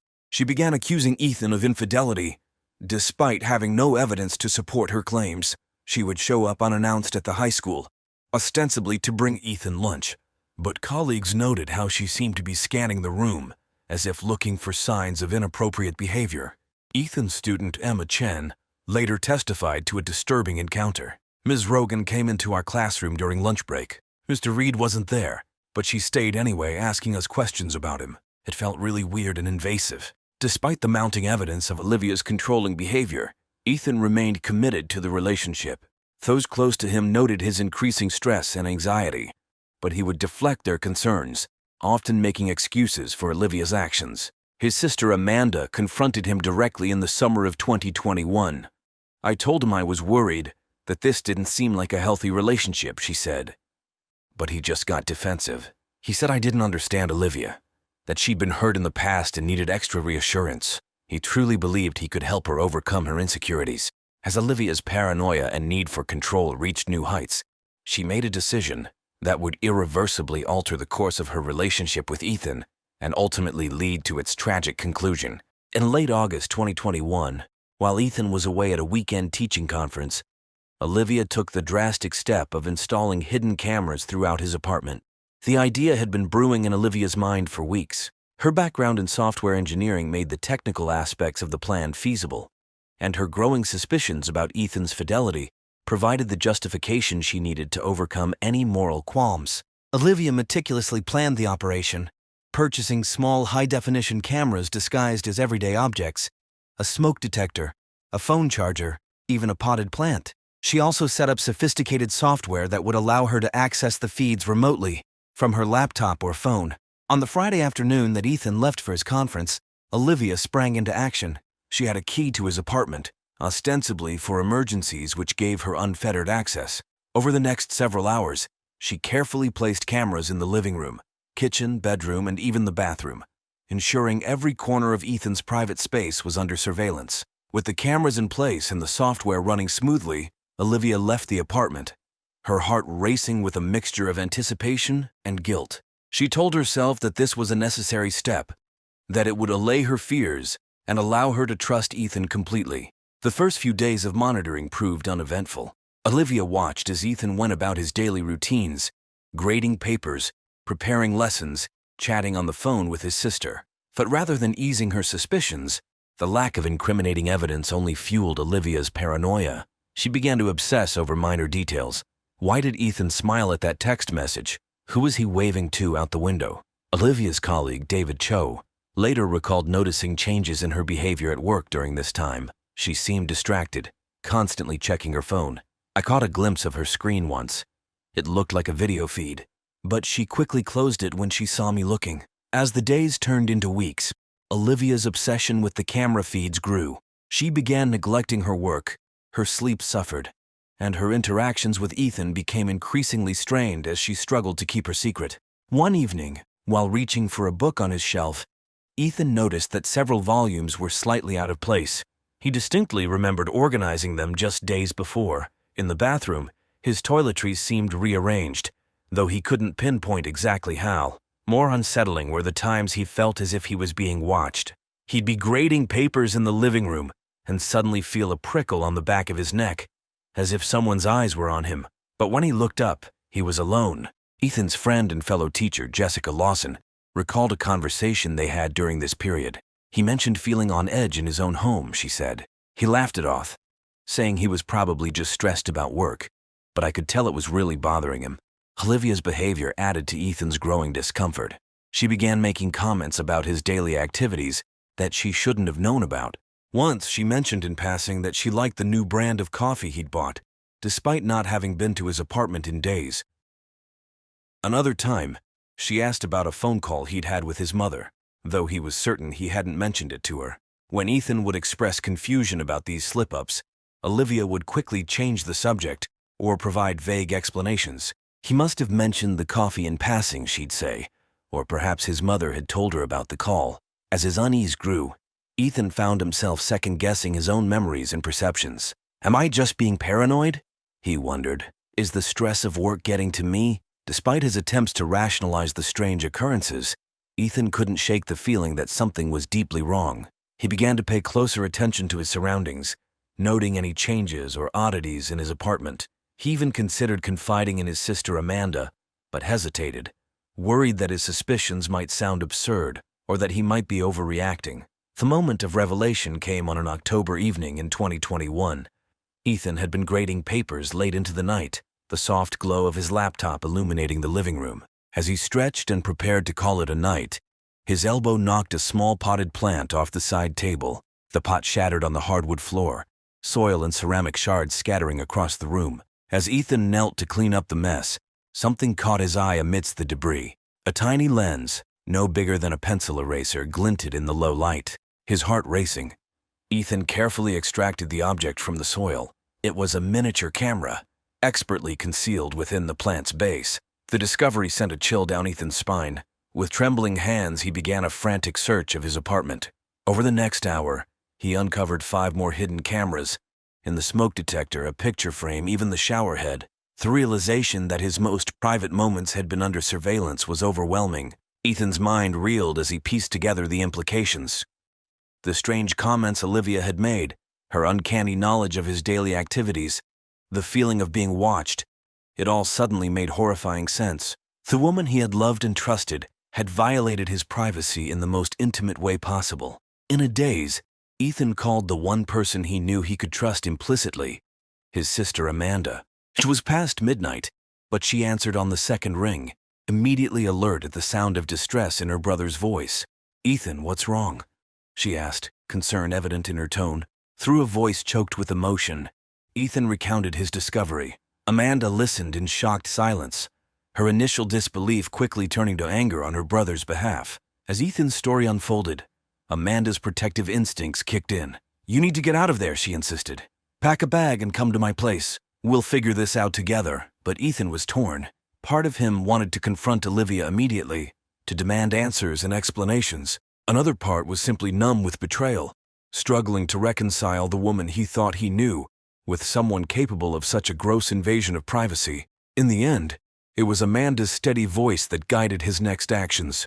"Document everything," she advised. "Take pictures of the cameras. Save any recordings you can find. We'll go to the police in the morning." As the first light of dawn broke over Ashland, Ethan sat on his couch, surrounded by the dismantled remains of Olivia's surveillance network.